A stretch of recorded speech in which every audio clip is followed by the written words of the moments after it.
You are now listening to the Subconscious Blueprint, making your mind your most powerful companion. Introduction. Your mind was never meant to be your enemy. Most people spend their lives trying to control their minds.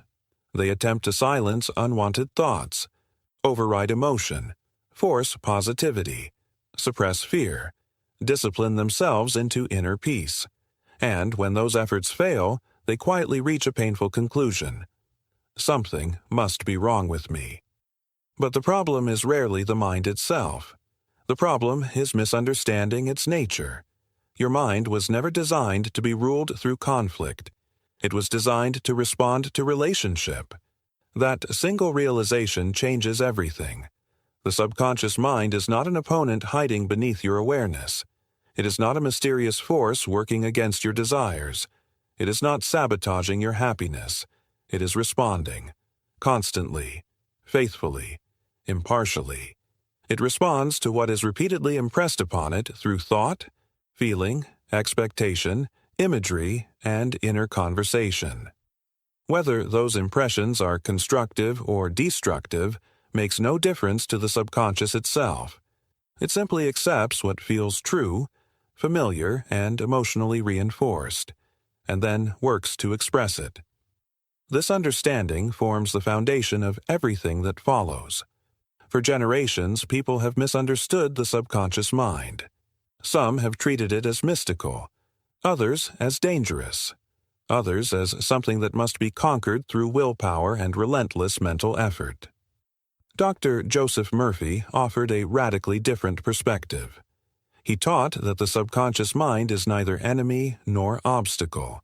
It is a creative mechanism that faithfully reproduces the dominant impressions given to it. It does not argue. It does not debate. It does not determine whether an idea is good or bad for you. It accepts. Then it expresses. This explains why two people can experience entirely different realities while living under similar conditions. One person expects support and notices opportunity. Another expects difficulty and notices resistance. One moves through life with inward trust. Another moves through life bracing for disappointment. The subconscious mind responds to both with equal obedience. Not because it favors one person over another, but because it reflects what has been accepted internally as normal. This is why blaming the subconscious mind is futile. The subconscious is not deciding your life independently of you. It is carrying out patterns that have been emotionally conditioned over time. Many of those patterns were formed unconsciously, some through repetition, some through fear, some through environment, some through inherited beliefs repeated so often they began to feel like truth. Over time, these impressions became internal blueprints, and, like any blueprint, they quietly determine structure. A blueprint does not argue with the building that emerges from it. It simply governs the design. The subconscious mind functions in much the same way. It stores habitual emotional states, assumptions about life, expectations about people, beliefs about identity, conclusions repeated inwardly over time. These become subconscious instructions, and, eventually, life begins organizing itself around them. Not magically, mechanically. You do not merely experience life objectively. You experience life through the subconscious patterns you continuously reinforce. Change the inner pattern, and your experience of life begins to reorganize accordingly. This book is about understanding that process clearly, not through superstition, not through blind optimism, not through motivational intensity, but through lawful psychological and subconscious principles that govern human behavior and perception every day. The goal is not to make you dependent on techniques. The goal is to help you understand the relationship between conscious direction and subconscious acceptance, because once that relationship becomes cooperative instead of conflicted, something remarkable begins to happen internally. Effort decreases, clarity increases, resistance softens, behavior changes naturally, expectation stabilizes, and life begins moving with greater coherence. This does not require perfection. It does not require endless affirmations. It does not require pretending problems do not exist. It does not require emotional intensity. It requires understanding. More specifically, it requires understanding how impressions are formed, accepted, reinforced, and eventually expressed through the subconscious mind. Throughout this book, you will learn how the subconscious responds to ideas, imagination, repetition, expectancy, emotional agreement, inner speech, habit, faith, gratitude, forgiveness, self-concept, and purpose. You will begin to see why certain patterns repeat, why some changes feel effortless while others feel difficult, and why inner conflict quietly shapes external experience. More importantly, you will learn that the subconscious mind is not something to fear. It is something to guide. A companion is not controlled through hostility. A companion is understood through cooperation. That is the spirit of this entire work. By the end of this book, you will no longer see the subconscious mind as an unpredictable force operating against you. You will begin to recognize it for what it truly is, a responsive, creative partner that follows the impressions it is consistently given. And once those impressions become clear, calm, and internally accepted, life itself begins to respond differently. Not because reality suddenly changes overnight, but because you do. Every lasting transformation begins with awareness. So, before we discuss habit, imagination, belief, emotion, prosperity, healing, or purpose, we must begin at the foundation. How the subconscious mind accepts ideas, and why feeling is the language it understands most deeply. Chapter 1. How the subconscious mind accepts ideas.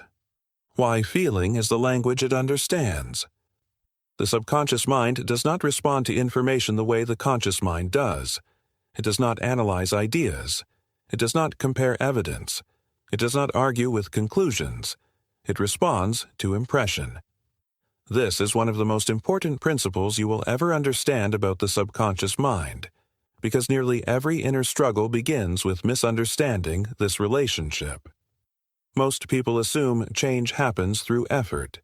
They believe if they think hard enough, repeat enough affirmations, force enough discipline, or apply enough willpower, the subconscious mind will eventually submit. But the subconscious does not respond to pressure. It responds to acceptance. That distinction changes the entire approach to inner transformation. The conscious mind functions as the chooser. The subconscious mind functions as the receiver. One selects. The other reproduces. Dr. Joseph Murphy emphasized this repeatedly throughout his teachings. The conscious mind plants ideas, but the subconscious mind develops them into lived experience. Once an idea is accepted by the subconscious, it begins expressing itself automatically through behavior, emotional tendencies, expectations, perception, habitual reactions, and eventually, external experience. The subconscious does not stop to ask whether an impression is beneficial. It simply asks, "Has this been accepted?" If the answer is yes, expression begins.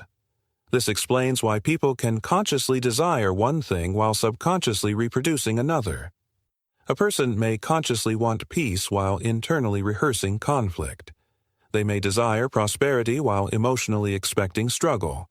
They may affirm confidence while secretly identifying with inadequacy. The subconscious responds to the dominant impression, not the occasional intention. And dominant impressions are formed primarily through feeling. The subconscious mind is not a thinker. One of the greatest misunderstandings about the subconscious mind is the belief that it thinks like the conscious mind. It does not. The subconscious does not reason independently. It does not evaluate possibilities. It does not decide whether something is realistic. It accepts what feels repeatedly true. This is why emotional conditioning is so powerful. A child repeatedly told they are incapable may grow into an adult who unconsciously expects limitation, even when opportunities exist. Another child repeatedly exposed to encouragement may naturally move through life expecting support and possibility. The subconscious accepts repeated emotional impressions long before conscious analysis develops. And once those impressions become familiar, they begin functioning automatically. This is important to understand. The subconscious mind does not create identity. It preserves identity. Whatever is repeatedly reinforced internally becomes the pattern it protects and reproduces. Why repetition alone often fails. Many people attempt to change their lives through repetition alone. They repeat affirmations mechanically, recite motivational phrases, force positive thinking, yet inwardly nothing changes. Why? Because words without emotional agreement rarely create subconscious acceptance. The subconscious responds less to vocabulary than to emotional tone. A statement spoken with anxiety impresses anxiety. A statement spoken with desperation impresses lack. A statement spoken with strain impresses resistance. But a statement spoken with calm acceptance enters far more deeply. This is why two people can repeat the exact same affirmation while producing entirely different results. One is trying to convince themselves. The other is quietly accepting. The subconscious always responds more powerfully to what feels natural than to what sounds impressive. Feeling is the language of the subconscious. When speaking about feeling, it is important to remove misunderstanding immediately. Feeling does not mean emotional intensity. It does not mean excitement. It does not mean emotional drama. It does not mean forcing enthusiasm. In subconscious work, feeling means inner agreement. It is the subtle sense that something feels reasonable, safe, appropriate, natural, or already becoming true. The subconscious responds most deeply to states such as calm expectancy, quiet confidence, inner steadiness, relaxed certainty. These emotional conditions signal acceptance. The subconscious opens under acceptance the way the body relaxes under safety. This is why excessive effort often slows results. Effort frequently communicates the opposite of what a person intends. When someone strains intensely to make something happen, the subconscious often receives the hidden message, "This is difficult. This is not here yet. I must force reality." The subconscious responds accordingly. Acceptance communicates a completely different message. This is safe. This is possible. This is becoming natural for me. And naturalness is the doorway through which impressions enter most easily. How impressions become subconscious. Reality. An idea becomes a subconscious pattern when several elements combine consistently. Attention. The mind repeatedly returns to the same concept. Repetition. The impression is reinforced regularly over time. Feeling. The idea becomes emotionally accepted as familiar or believable. When these elements converge, the subconscious begins treating the idea as reality. And once the subconscious accepts an idea as reality, it starts organizing behavior and perception around it automatically. This process happens whether the impression is constructive or destructive. Fear can become conditioned. Confidence can become conditioned. Scarcity can become conditioned. Peace can become conditioned. The subconscious does not discriminate morally. It responds mechanically to reinforcement. Why negative thinking often appears stronger. Many people notice that fearful thoughts seem to manifest more quickly than constructive ones. The reason is simple. Negative impressions are often emotionally charged. Fear carries urgency. Anxiety carries intensity. Worry carries repetition. The subconscious interprets emotional intensity as importance. This is why fearful expectations can become deeply rooted so quickly. The subconscious is not choosing negativity. It is responding to emotional conviction. This is also why calmness is so powerful. Calm may appear passive externally, but internally it communicates certainty. A calm mind is far more persuasive to the subconscious than a frantic one. The conscious mind as gatekeeper. The conscious mind was never meant to dominate the subconscious. Its role is simpler and more important: selection. The conscious mind chooses which ideas receive attention, repetition, and emotional reinforcement. In this sense, the conscious mind functions as the gatekeeper of subconscious conditioning. Whatever is consistently allowed through the gate eventually becomes familiar internally, and familiarity becomes identity. This is why inner conflict creates such difficulty. If a person says, "I want peace," while emotionally expecting chaos, the subconscious responds to the expectation. If someone says, "I believe things will improve," while internally rehearsing failure, the subconscious responds to the rehearsal. The subconscious follows emotional direction more faithfully than verbal intention. Everyday examples of subconscious acceptance. The confident speaker. One person speaks clearly and comfortably in front of others, not because they consciously force confidence in every moment, but because competence feels natural to them internally. The subconscious has accepted capability as normal. The chronic worrier. Another person constantly anticipates problems.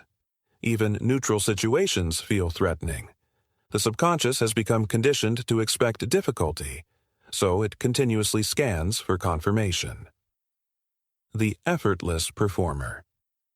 Someone else appears naturally successful. They are not necessarily more talented. They simply no longer carry deep subconscious resistance around success. To them, success feels reasonable, and the subconscious reproduces what feels reasonable. Resistance is information. Whenever an idea feels emotionally impossible, overwhelming, or internally rejected, resistance is present. Resistance is not failure. It is feedback. It simply means the subconscious has not yet accepted the new impression. Most people respond to resistance incorrectly. They increase pressure, force affirmations harder, attempt emotional intensity. But pressure rarely softens resistance. Safety softens resistance. The subconscious accepts new impressions more easily when they are introduced gently rather than aggressively. Practical application. Working with the subconscious correctly. Step 1. Choose one clear idea. Avoid overwhelming the mind with dozens of conflicting goals. Choose one simple direction. Examples: I move through life calmly. I am becoming more confident. Things are improving for me. I handle challenges with steadiness. Simplicity increases acceptance. Step 2. Enter a relaxed state. The subconscious becomes more receptive when mental and physical tension decrease. Moments before sleep are especially powerful because conscious resistance naturally softens. Slow breathing, physical stillness, quiet reflection. These states create openness. Step 3. Introduce the idea and do not argue with yourself. Do not force belief emotionally. Simply introduce the idea calmly and repeatedly until it begins feeling less foreign. The subconscious learns through familiarity more than intensity. Step 4. Repeat without urgency. Urgency often communicates doubt. Calm repetition communicates confidence. Consistency matters more than emotional force. Small impressions repeated peacefully become powerful over time. A crucial principle. The subconscious mind does not need to be dominated. It needs clear direction. When people stop fighting their minds, something remarkable begins happening internally. Thoughts soften, resistance decreases, behavior reorganizes naturally, and emotional stability increases. The subconscious was never designed to be your enemy. It was designed to follow what is repeatedly accepted as true. Reflective closing. Your subconscious mind is always listening, not merely to your words, but to your emotional conclusions, your repeated expectations, your inner assumptions, and the feeling beneath your thoughts. It responds faithfully to what feels familiar. If fear feels familiar, it reproduces fear. If struggle feels familiar, it reproduces struggle. If peace begins feeling familiar, it gradually reproduces peace. This is why inner change is not about forcing reality. It is about changing what feels natural internally. Once the subconscious accepts a new pattern, expression follows automatically. And this is where transformation truly begins. In the next chapter, we will explore imagination, the workshop of the subconscious mind, and how internal images quietly shape external experience long before results appear physically. Chapter 2. Imagination, the workshop of the subconscious mind. Every human being lives in two worlds simultaneously. One is visible, the other is internal. The visible world appears concrete and physical. The internal world appears private and intangible. Yet the subconscious mind responds far more deeply to the internal world than most people realize. Long before behavior changes externally, it changes internally. Long before circumstances reorganize physically, patterns reorganize psychologically. And imagination is where those inner patterns are first formed. Imagination is not fantasy. It is subconscious preparation. What you repeatedly imagine with acceptance becomes instruction to the subconscious mind. This is why imagination has such enormous influence over emotional experience, expectation, behavior, and perception. The subconscious does not wait for physical events to occur before responding. It responds to inward experience first. That inward experience becomes the template through which external life is interpreted and expressed. The subconscious thinks in pictures. The conscious mind thinks primarily in language. The subconscious mind responds primarily to imagery and feeling.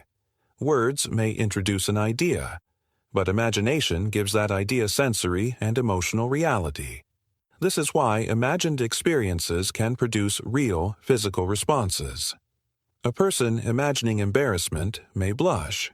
Someone imagining danger may tense physically. A fearful memory replayed internally can increase heart rate even when no danger exists in the present moment. The body responds because the subconscious responds. And the subconscious responds because imagination makes an idea feel experientially real. Dr. Joseph Murphy taught that the subconscious accepts mental imagery as instruction when accompanied by emotional acceptance. This principle explains far more than most people realize. It explains anticipatory anxiety, habitual confidence, emotional conditioning, subconscious fears, and many repetitive behavioral patterns. Imagination quietly rehearses reality internally before behavior expresses it externally. Imagination is always active. Many people believe imagination is something they use intentionally. In truth, imagination operates constantly. Worry is imagination. Fear is imagination. Anticipation is imagination. Memory replay is imagination. Expectation itself often takes the form of mental imagery. The question is never whether you are imagining. The question is, what are you repeatedly imagining?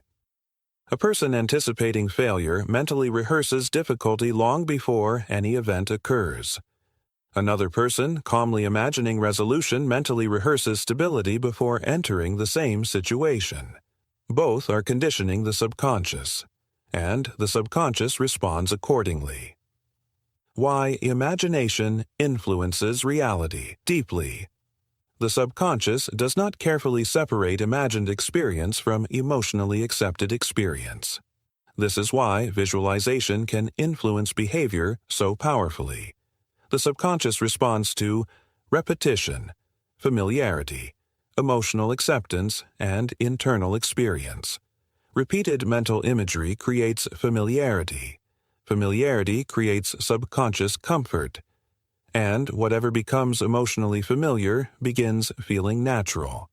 This is why athletes mentally rehearse performance, why fearful people mentally rehearse catastrophe, why insecure individuals often replay imagined rejection repeatedly.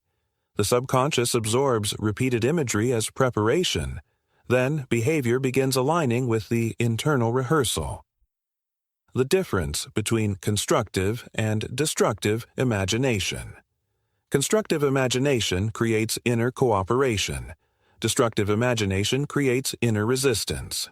Constructive imagination gently conditions confidence, peace, expectancy, emotional steadiness, and possibility. Destructive imagination conditions fear, embarrassment, failure, conflict, and emotional tension. The subconscious accepts both through the same mechanism. This is why a single fearful scene replayed repeatedly can influence emotional behavior more strongly than dozens of verbal affirmations. Imagery bypasses intellectual debate. The subconscious responds directly to experiential impression. Why negative imagery feels so convincing. Fear sharpens imagination.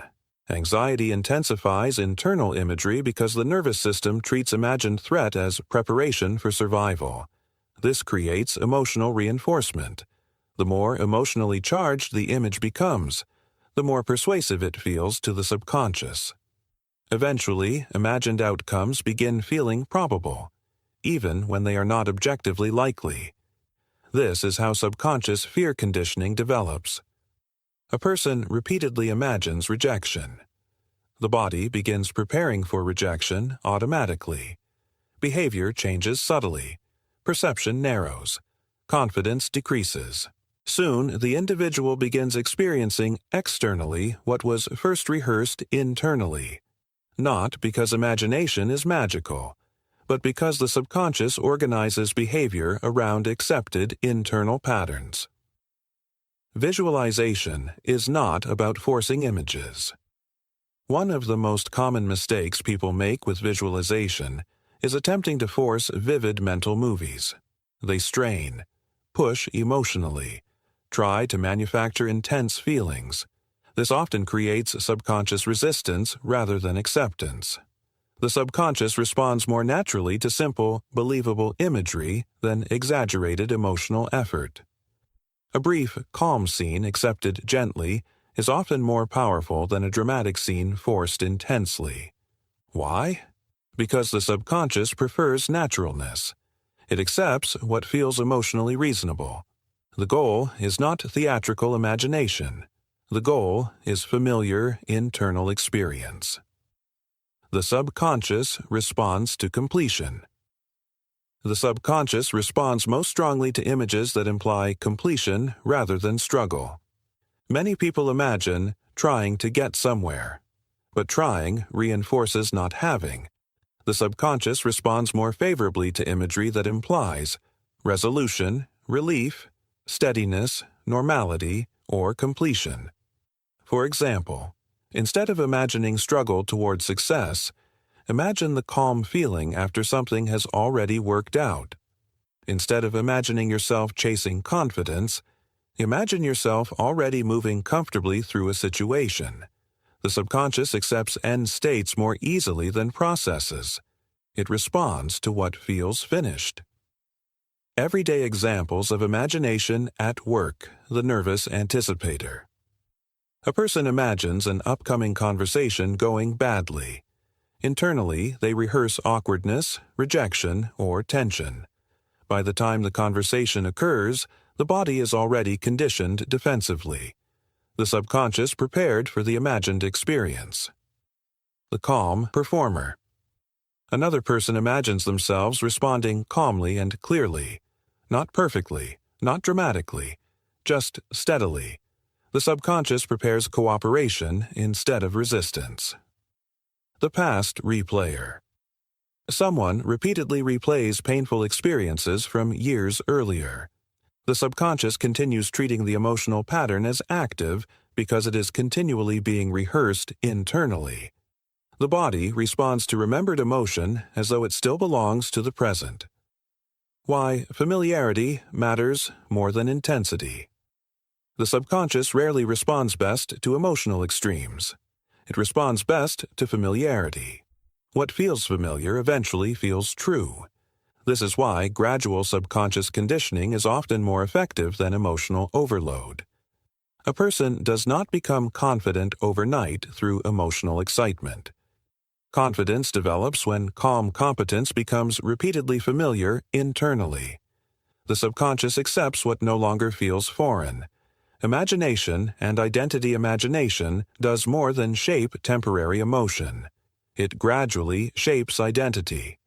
If a person consistently imagines themselves unsupported, rejected, unsuccessful, unsafe, or incapable, the subconscious begins preserving those patterns as identity-level expectations.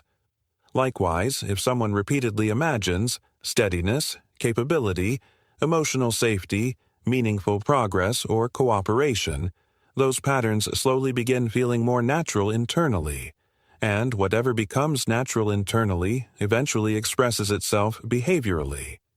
Identity is largely subconscious familiarity repeated over time. Practical application.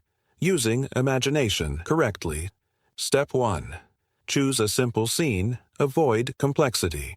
The subconscious responds well to short, emotionally clear moments. Examples: sitting peacefully after resolution, receiving encouraging news calmly, moving confidently through a normal interaction, feeling relief after something works out naturally. Keep the scene simple and emotionally believable. Step 2. Enter a relaxed state. Relaxation lowers conscious resistance. The subconscious becomes more receptive when the body softens. Moments before sleep are especially effective because analytical tension decreases naturally. Step 3. Allow the scene to feel natural. Do not force emotional intensity.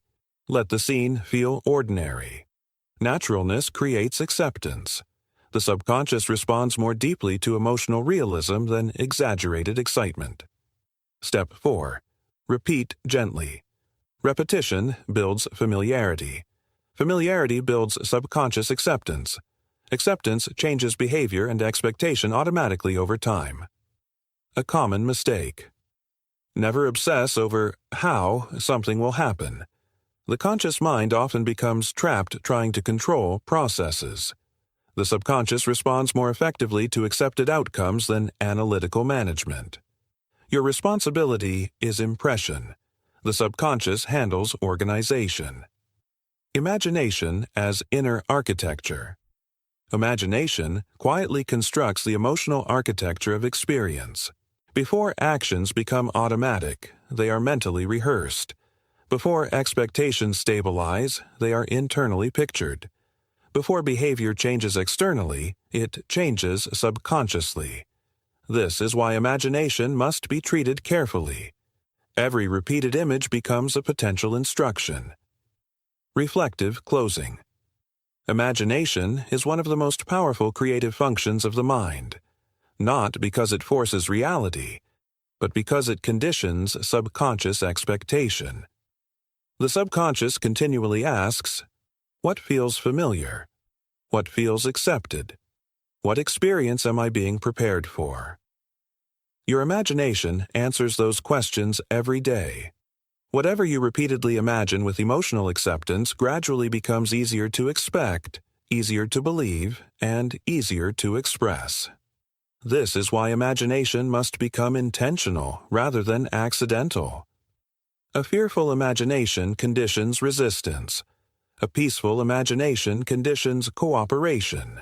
A constructive imagination conditions possibility. The subconscious faithfully follows whichever pattern is rehearsed most consistently. And once an internal image begins feeling natural, behavior, perception, and emotional expectation slowly reorganize around it.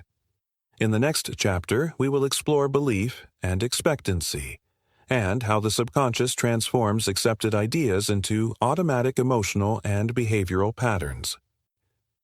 Chapter 3. Belief and Expectancy. How the subconscious turns assumptions into experience. Belief is not what you say is true. Belief is what you expect. This distinction explains why so many people struggle to create lasting internal change. A person may verbally declare confidence while emotionally expecting failure. They may speak about abundance while internally preparing for lack.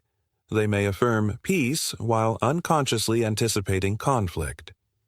The subconscious mind does not respond primarily to verbal statements. It responds to expectancy. Expectation is belief in motion. It is the emotional assumption of what is likely to happen next. And once expectancy becomes subconscious, behavior, perception, emotional response, and decision-making begin organizing themselves around it automatically. This process happens quietly.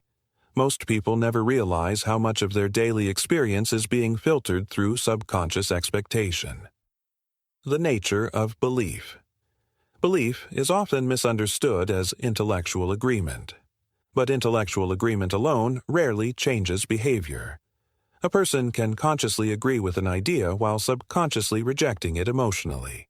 For example, someone may believe success is possible for others while feeling unsafe, receiving it personally.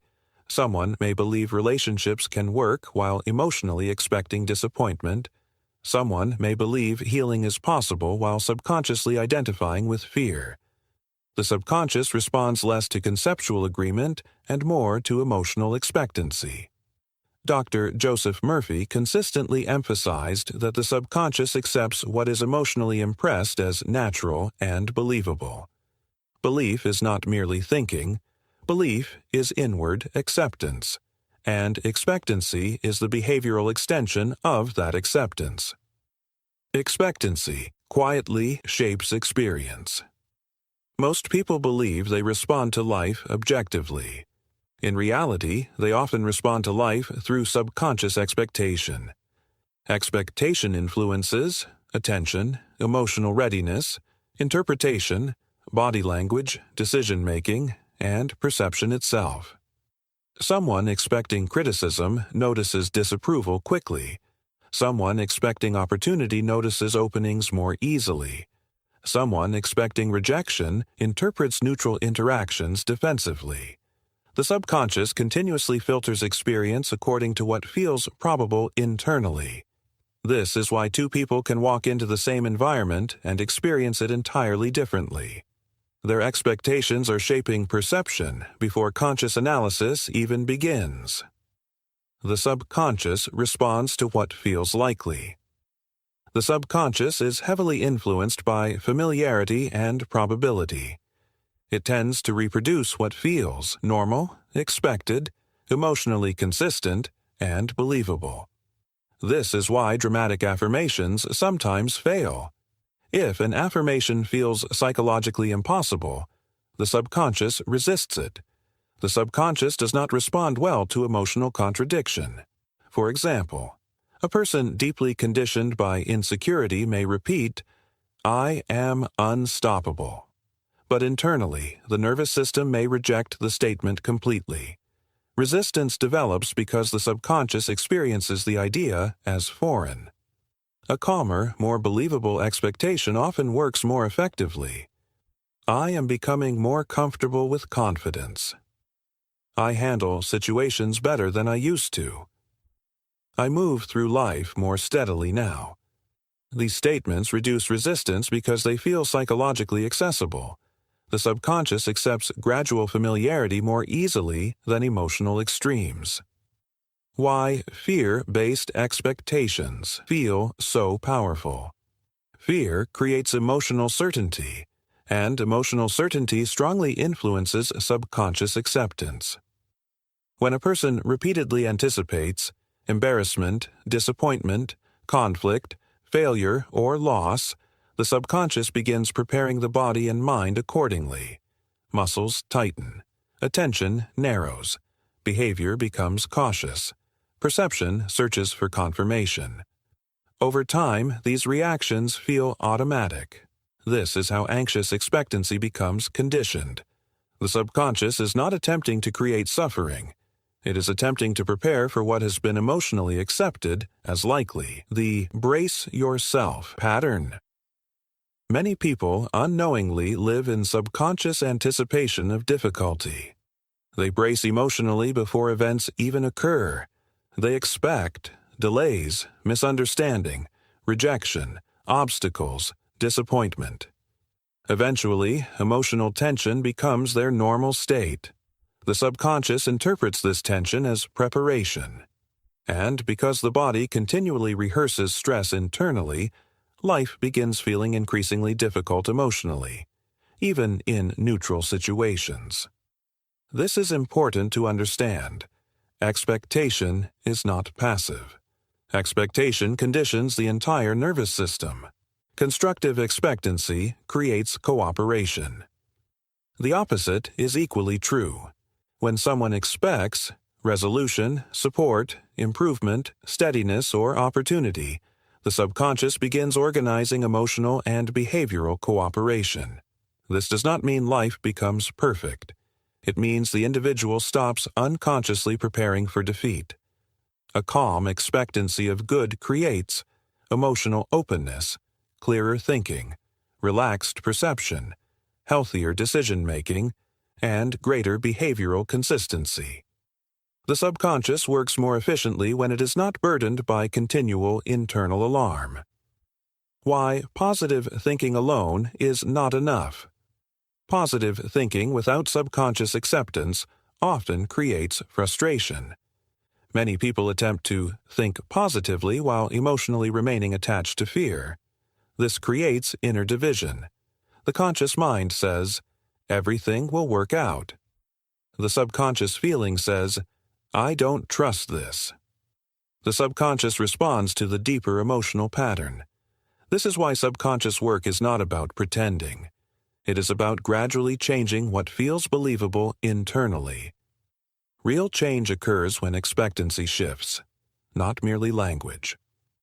Expectancy becomes self-fulfilling through behavior. One of the most important subconscious principles is this: expectation influences behavior before outcomes occur.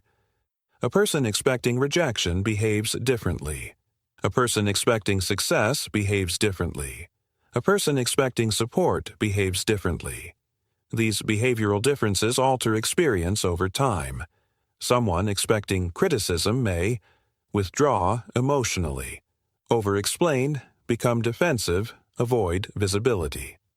Someone expecting cooperation may speak more openly, remain emotionally relaxed, take opportunities naturally, recover from setbacks faster. The subconscious expresses belief behaviorally long before results become visible externally. Identity and expectancy. Expectation is deeply tied to self-concept. People tend to expect experiences that match their internal identity. If someone subconsciously identifies as unlucky, overlooked, unsupported, inadequate, or unsafe, their expectations will naturally reflect those conclusions. Likewise, if someone gradually accepts worthiness, capability, emotional safety, resilience, or stability, their expectations begin reorganizing accordingly. The subconscious constantly seeks consistency between identity and experience. This is why identity-level change is so powerful. Changing expectation without resistance. The subconscious rarely changes through forceful contradiction. It changes through repeated familiarity. This means expectancy shifts gradually. A person conditioned toward anxiety does not suddenly become fearless overnight. But they can begin introducing slightly more constructive assumptions repeatedly.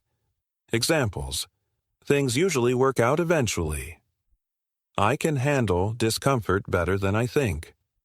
Not every situation becomes a problem. I am learning to expect more stability. Gentle progression lowers subconscious resistance. The mind accepts what feels emotionally reachable. Practical application: reconditioning expectancy. Step 1.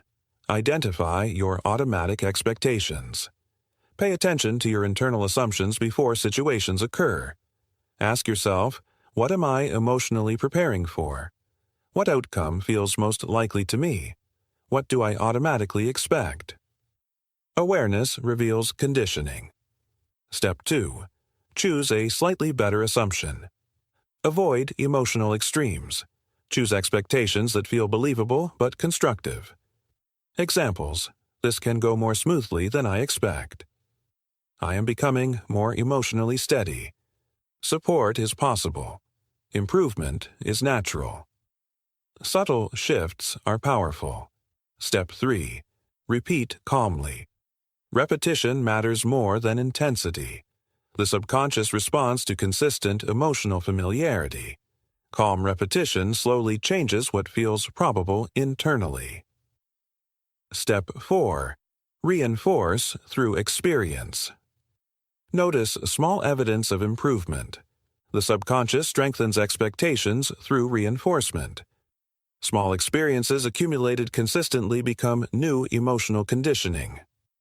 Why stability matters. More than motivation, motivation fluctuates. Expectancy stabilizes. A person motivated temporarily may still subconsciously expect failure, but when expectancy changes internally, behavior becomes more consistent automatically.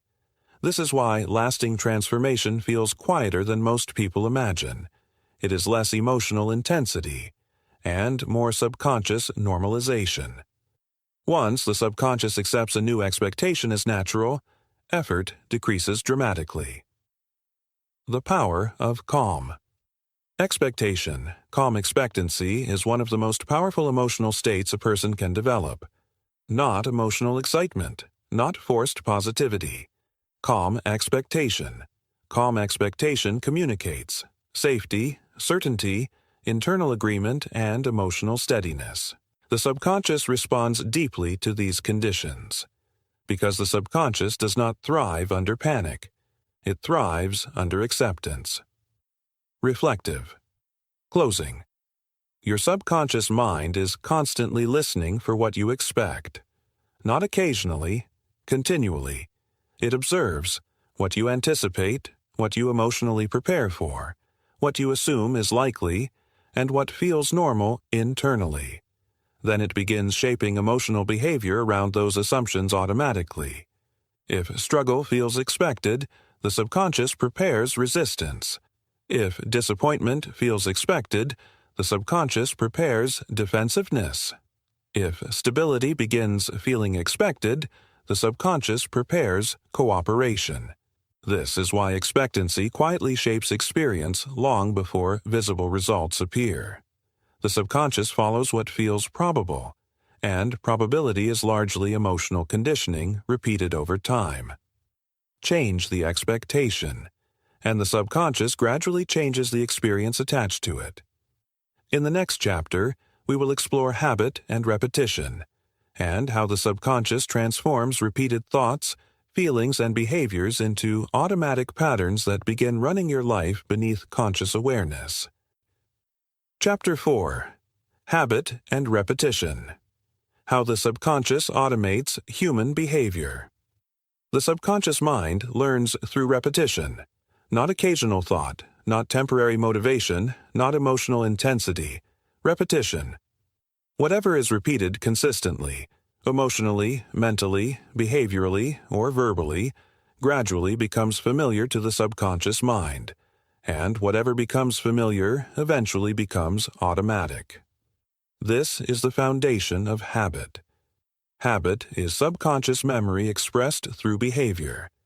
It is the process through which repeated experiences stop requiring conscious effort and begin operating automatically beneath awareness.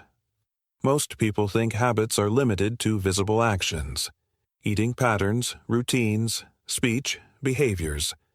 But habits exist emotionally and psychologically as well. A person can develop habits of worry, self-criticism, emotional withdrawal, tension, pessimism, overthinking, defensiveness, or fear.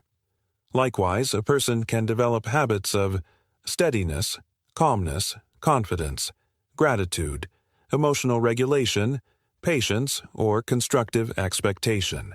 The subconscious automates whatever is practiced repeatedly. This is why repetition is one of the most powerful forces shaping human experience. The subconscious prefers efficiency. The subconscious mind is designed to conserve energy. Its role is not to analyze every moment consciously. Its role is to learn patterns and repeat them automatically. Once a pattern becomes established, the subconscious begins running it with minimal conscious involvement. This is why habits feel automatic, emotional reactions happen instantly. Repetitive behaviors continue even when unwanted. The subconscious is not stubborn. It is efficient.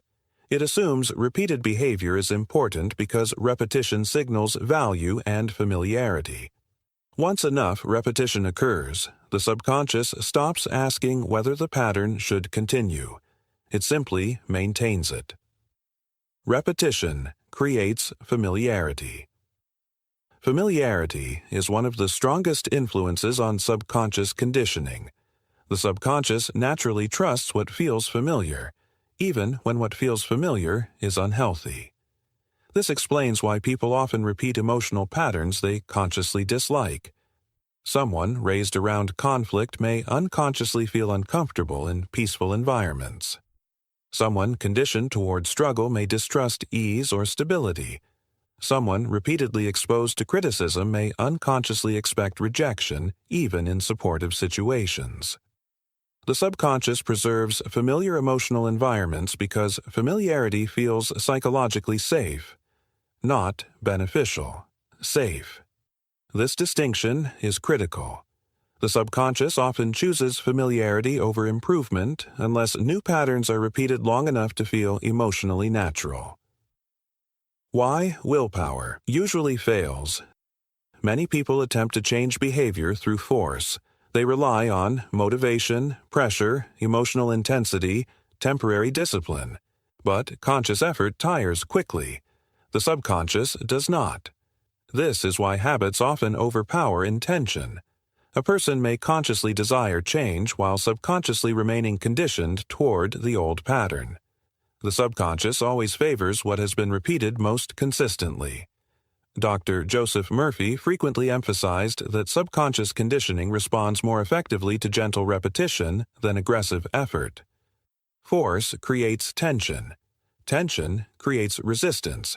Resistance slows acceptance. But calm repetition gradually installs familiarity, and familiarity becomes identity. Habits begin emotionally, before behaviorally. Most habits are emotional before they are behavioral.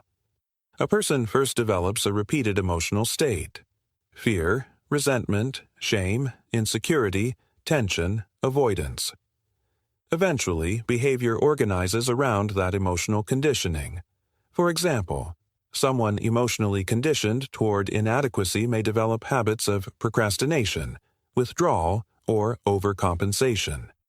Someone emotionally conditioned toward calmness may naturally develop healthier behavioral consistency without force.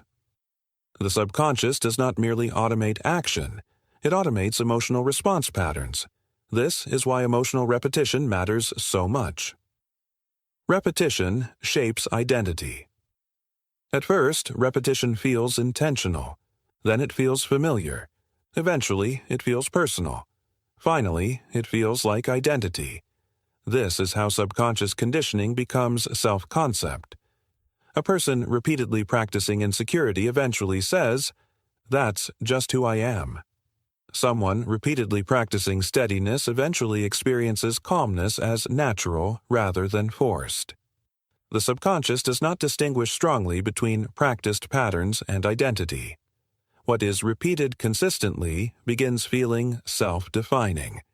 This is why repeated inner speech, emotional rehearsal, and habitual reaction are so influential over long periods of time. The power of emotional repetition. Emotion accelerates subconscious conditioning. A repeated experience accompanied by strong feeling installs more deeply than neutral repetition alone. This is why traumatic experiences condition quickly. Embarrassment can become long-lasting. Fear becomes automatic, and emotional memories feel powerful years later. The subconscious treats emotional repetition as important, But constructive emotional repetition works the same way. Repeated calmness conditions, stability.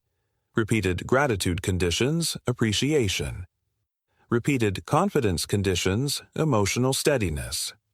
The subconscious automates whichever emotional atmosphere is rehearsed most consistently.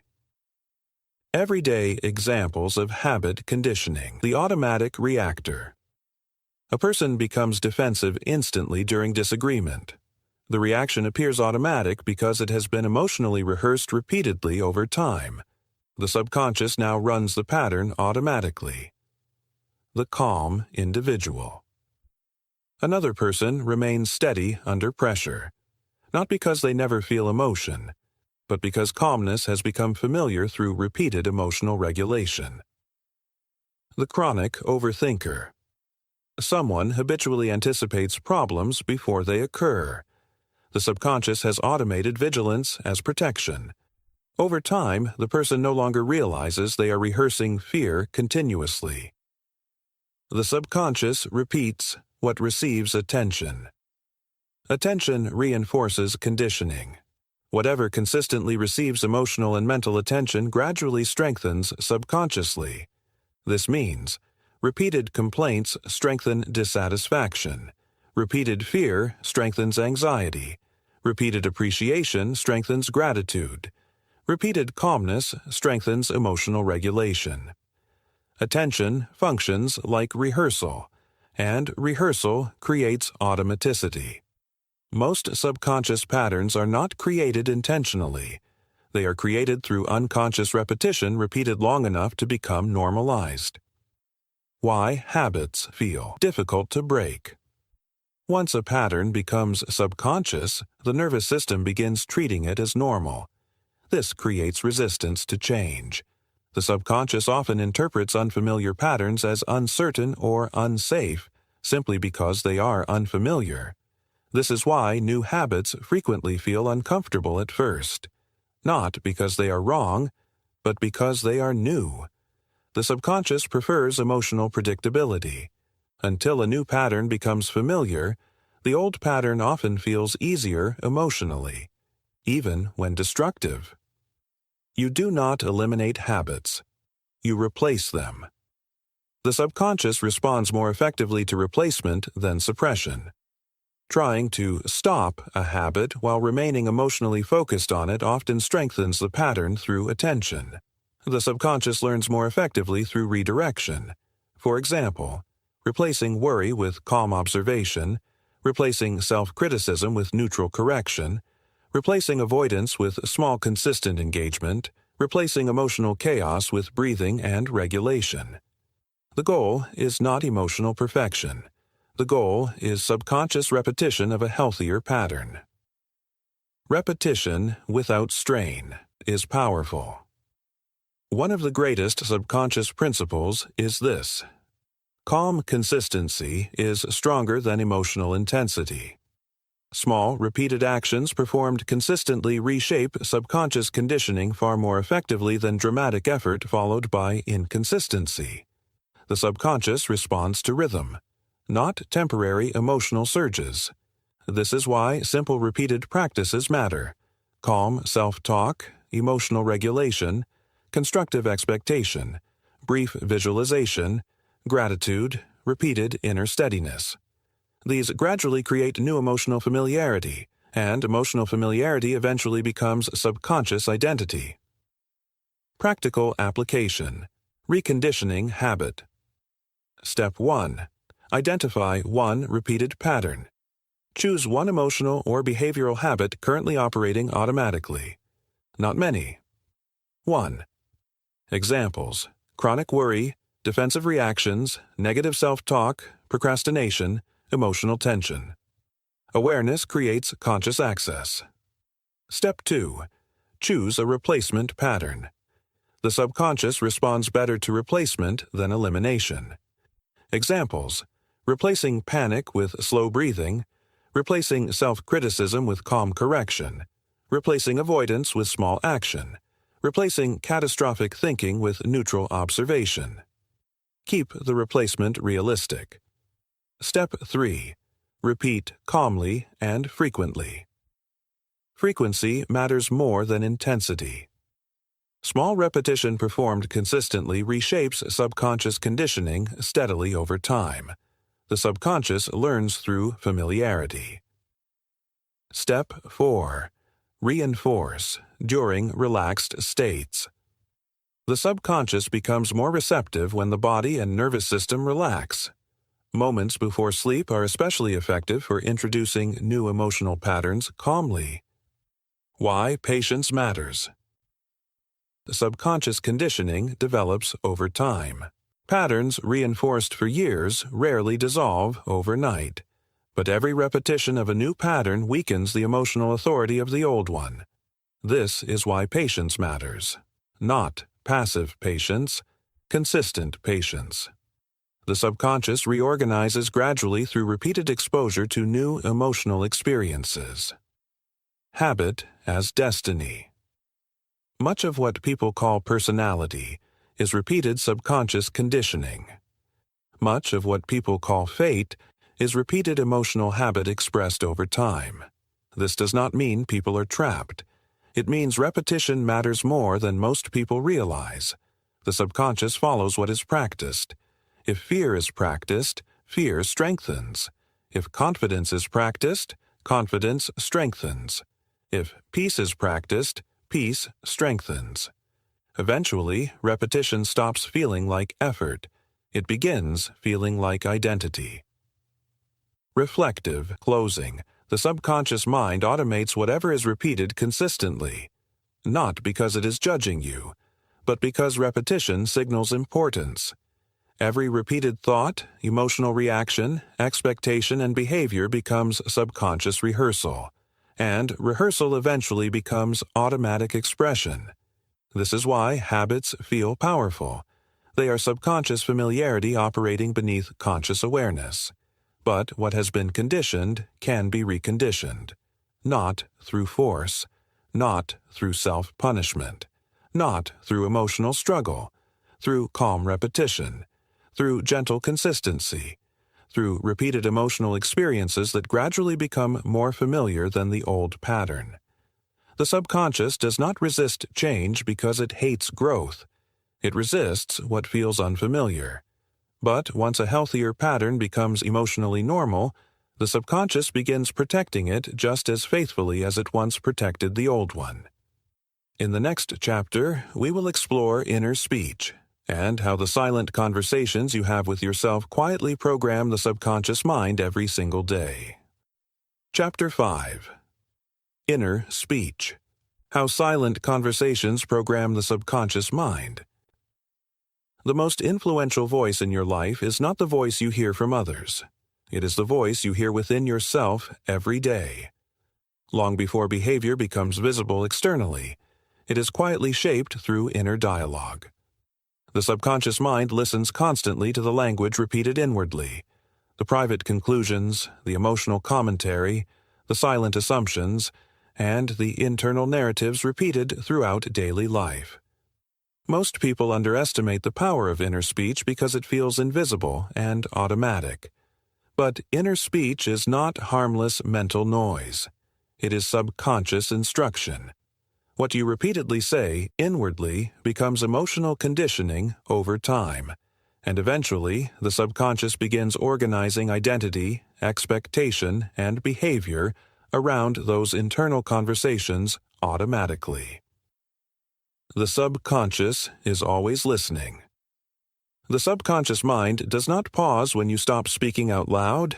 It listens continuously to internal reactions, imagined conversations, self-labeling, emotional commentary, and repeated assumptions about yourself and life. This inner narration quietly shapes subconscious expectation every day. For example, someone repeatedly thinking, "Nothing ever works out for me," conditions emotional defeat. Someone constantly rehearsing, "I always mess things up," conditions insecurity and hesitation. Someone inwardly reinforcing, "I can handle this calmly," conditions emotional steadiness over time. The subconscious responds to repeated internal language whether those statements are intentional or unconscious. This is why inner speech matters so profoundly. Inner speech is more powerful than outer speech. A person can speak positively outwardly while remaining internally destructive. The subconscious responds more deeply to what is emotionally repeated inwardly than to what is performed socially. Someone may appear confident publicly while internally rehearsing inadequacy, fear, embarrassment, or self-criticism. The subconscious responds to the internal pattern. This is why surface-level positivity often fails to create deep change. Real subconscious conditioning occurs through emotional repetition beneath public behavior. Inner speech reveals the emotional atmosphere the subconscious is repeatedly being exposed to. Casual inner language becomes conditioning. Many subconscious patterns are formed casually, not dramatically. Small, repeated phrases often become deeply influential over time. Examples: "Of course this happened. That's just my luck. I knew this would go wrong. People always disappoint me. I can never relax. Nothing comes easy."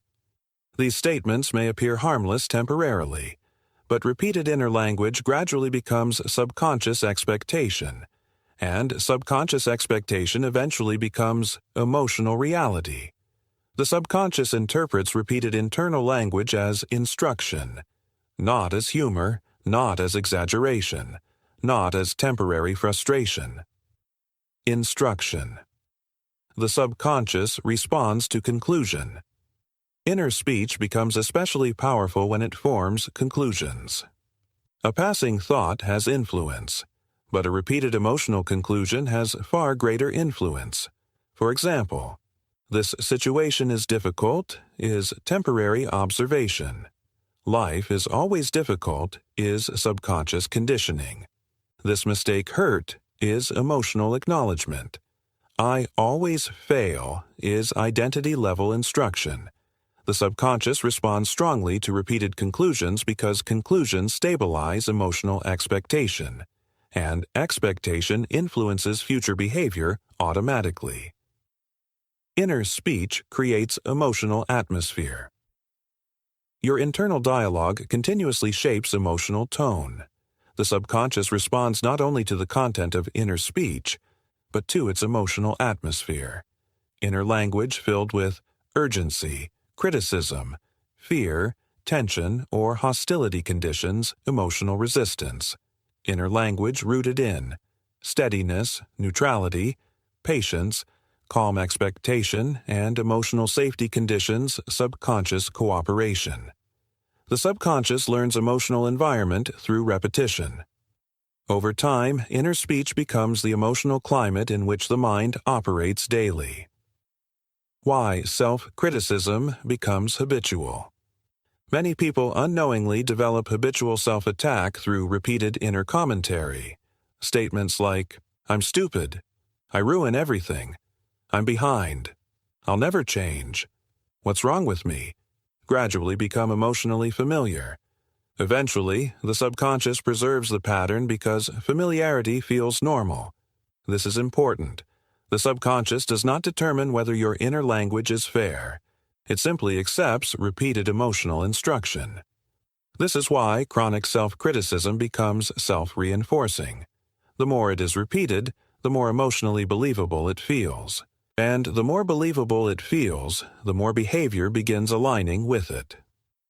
Inner speech influences the body. Internal language affects physiology as well as psychology. A person inwardly rehearsing stress often experiences muscle tension, nervous system activation, shallow breathing, emotional fatigue, and physical exhaustion. Likewise, calm inner language can gradually help condition emotional regulation, nervous system relaxation, steadier breathing, and reduced subconscious tension. The body listens to internal dialogue because the subconscious listens to internal dialogue. Repeated emotional language becomes physiological conditioning over time. Imagined conversations and mental rehearsal. One of the most overlooked forms of inner speech is imagined conversation. Many people rehearse arguments internally long before interactions occur. They imagine criticism, confrontation, embarrassment, rejection, or defensiveness. The subconscious experiences these rehearsals emotionally even though they are imagined. The body responds accordingly. Tension increases, defensiveness develops, anxiety rises, emotional resistance strengthens. Likewise, constructive imagined conversations can condition emotional steadiness. A person mentally rehearsing calmness prepares the subconscious differently than someone rehearsing conflict. The subconscious responds to rehearsal whether external events occur or not. Why forced, positive thinking often fails. People often attempt to replace negative inner speech with exaggerated positivity, but the subconscious resists statements that feel emotionally false. For example, someone deeply conditioned by insecurity may repeat, "I am the greatest person alive." The subconscious often rejects the statement because it feels psychologically disconnected from present emotional reality. The goal is not exaggerated positivity. The goal is constructive emotional realism. Subconscious conditioning works more effectively when inner speech feels believable, calm, emotionally accessible, and internally safe. Examples: I am learning to trust myself more. I handle things more steadily now. I am becoming calmer under pressure. I recover more quickly than before. These statements reduce resistance because they feel emotionally reachable. The tone matters as much as the words. The subconscious responds strongly to emotional tone. A calm statement spoken inwardly with quiet authority impresses the subconscious more deeply than emotional intensity. Authority rarely sounds frantic internally. It sounds steady. Examples of constructive inner tone. This is manageable. I can move through this calmly. I adjust and continue. Things can improve. I remain steady. These statements communicate emotional regulation rather than emotional struggle. The subconscious trusts stability more than force. Inner speech and identity. Repeated internal language gradually shapes self-concept. A person continually identifying as incapable, unlucky, broken, overlooked, or unsupported conditions identity level limitation subconsciously. Likewise, repeated constructive inner dialogue slowly conditions. Emotional resilience, steadiness, confidence, patience, and self-support. Identity forms partly through repeated internal narration. Eventually, the subconscious begins preserving whatever self-description feels most emotionally familiar. Everyday examples of inner speech. The overwhelmed individual. Someone inwardly repeating, "I can't handle this," conditions emotional shutdown before action even begins. The steady thinker. Another person quietly reinforces, "I'll deal with this step by step." The subconscious prepares emotional regulation instead of panic. The constant critic. Someone habitually attacking themselves internally eventually experiences tension and exhaustion as normal psychological states. The quietly supportive mind. A person who consistently practices calm internal support develops emotional steadiness gradually through repetition. Practical application. Reconditioning inner speech. Step 1. Observe without judgment. Begin listening to your internal dialogue during stress, frustration, or uncertainty. Notice repeated phrases. Awareness reveals a subconscious conditioning already in progress. Step 2. Replace conclusions, not every thought. Do not obsessively fight thoughts. Instead, replace destructive conclusions with calmer alternatives. Examples: everything is ruined. This can be adjusted. I always fail. I am learning through this. I can't handle this. I can move through this steadily. The subconscious responds strongly to emotional conclusion. Step 3. Use calm, believable language. Avoid emotional exaggeration. The subconscious accepts what feels psychologically natural more easily than dramatic positivity. Step 4. Repeat consistently. Inner speech becomes conditioning through repetition. Consistency matters more than intensity. Small, repeated internal shifts gradually become emotional familiarity. Why silence matters. Constructive inner speech does not mean non-stop mental repetition. The subconscious also benefits from emotional quiet. A constantly overstimulated mind struggles to stabilize emotionally. Moments of silence allow subconscious tension to soften. This is why stillness, reflection, relaxed breathing, and emotional quietness can become deeply restorative psychologically. The subconscious responds well to peaceful internal environments. Words become emotional direction. Every repeated inner phrase becomes emotional direction over time. The subconscious continually asks, "What emotional reality am I being instructed to preserve?" Inner speech answers that question every day. If inner language repeatedly reinforces fear, defeat, resentment, or inadequacy, the subconscious preserves those patterns. If inner language gradually reinforces steadiness, emotional safety, calm expectation, and resilience, the subconscious reorganizes accordingly. Reflective closing. Your inner speech is never neutral. It is either reinforcing old conditioning or helping establish new emotional patterns. Every silent conclusion repeated inwardly becomes subconscious rehearsal, and eventually, rehearsal becomes identity. This is why the conversations you have with yourself matter so deeply, not because every passing thought controls your life, but because repeated internal language becomes emotional familiarity. The subconscious follows what is repeated consistently. If criticism is repeated, criticism becomes normalized. If fear is repeated, fear becomes expected. If calm support is repeated, emotional steadiness begins feeling natural. Over time, your inner voice becomes the emotional environment your subconscious lives within daily. And once that environment changes, behavior, expectation, and emotional experience begin changing with it. In the next chapter, we will explore emotion and feeling, and how emotional agreement seals ideas into the subconscious mind more deeply than words alone ever can. Chapter 6. Emotion and Feeling. How emotional agreement seals ideas into the subconscious. Thought alone rarely changes the subconscious mind. Emotion gives thought depth. Feeling gives thought authority. An idea may pass briefly through the conscious mind and disappear without effect. But when an idea becomes emotionally reinforced, the subconscious begins treating it differently. Emotion signals importance. Feeling signals acceptance. And once emotional acceptance occurs, the subconscious starts organizing around the impression automatically.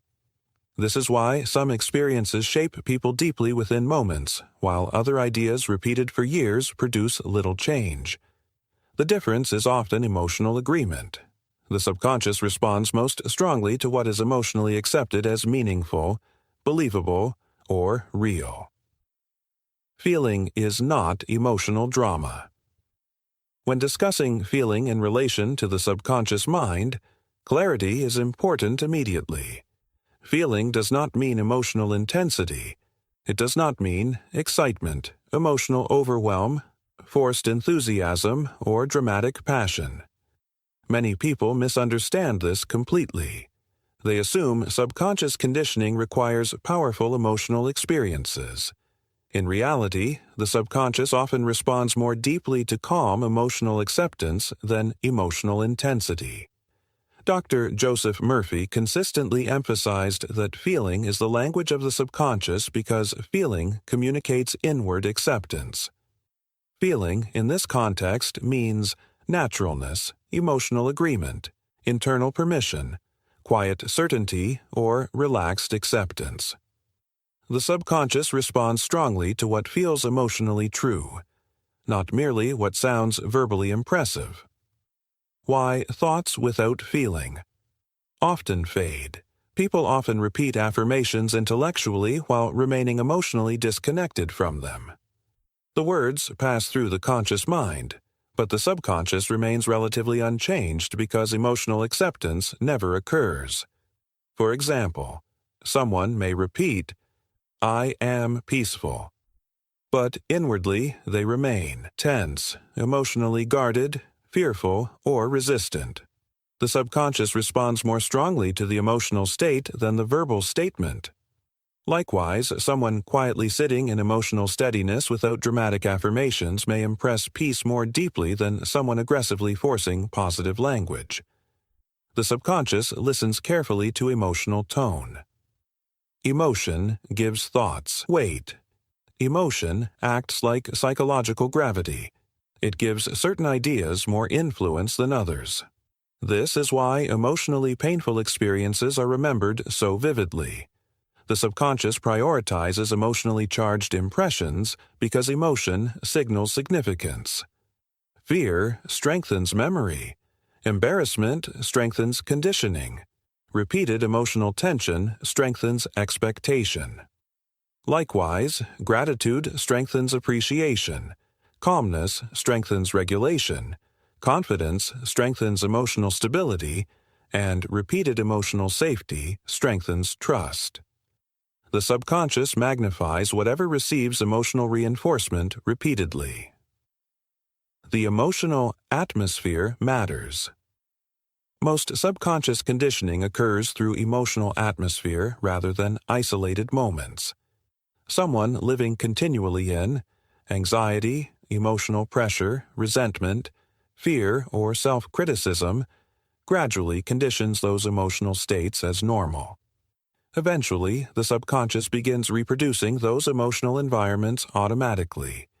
Likewise, someone consistently practicing emotional steadiness, calm reflection, gratitude, constructive expectation, or self-support begins normalizing those emotional states subconsciously.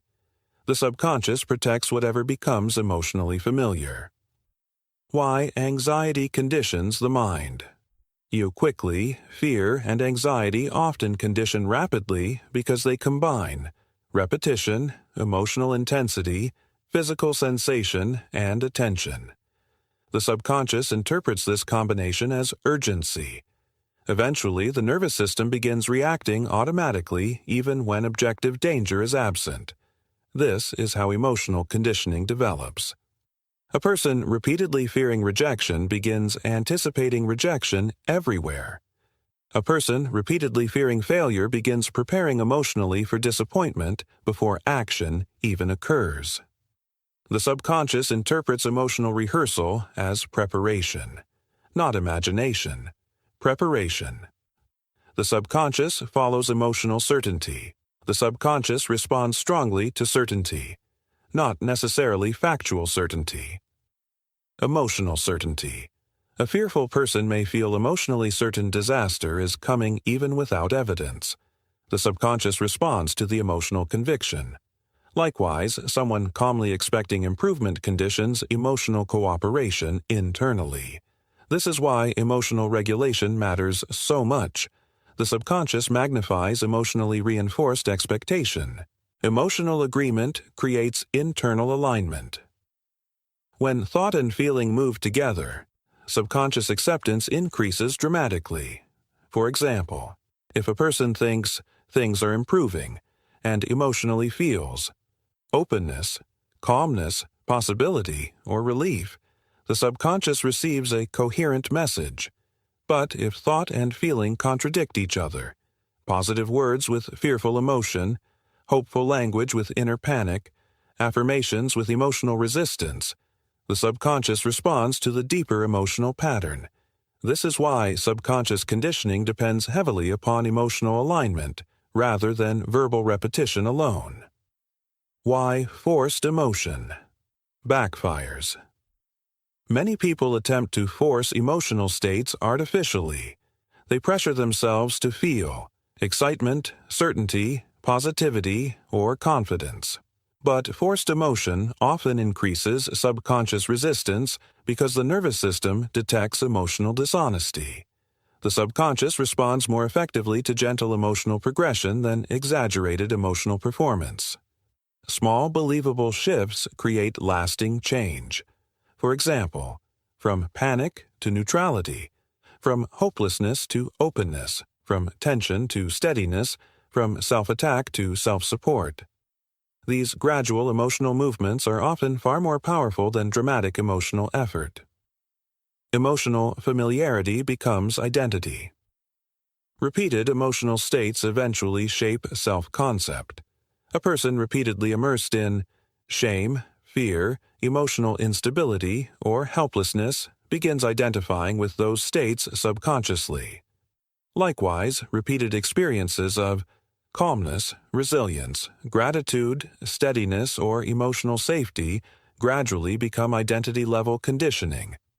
Eventually, the subconscious preserves those emotional patterns automatically because they feel normal. The subconscious protects familiarity, even emotionally unhealthy familiarity. The body responds to emotional conditioning. The subconscious expresses emotional conditioning physically as well as psychologically.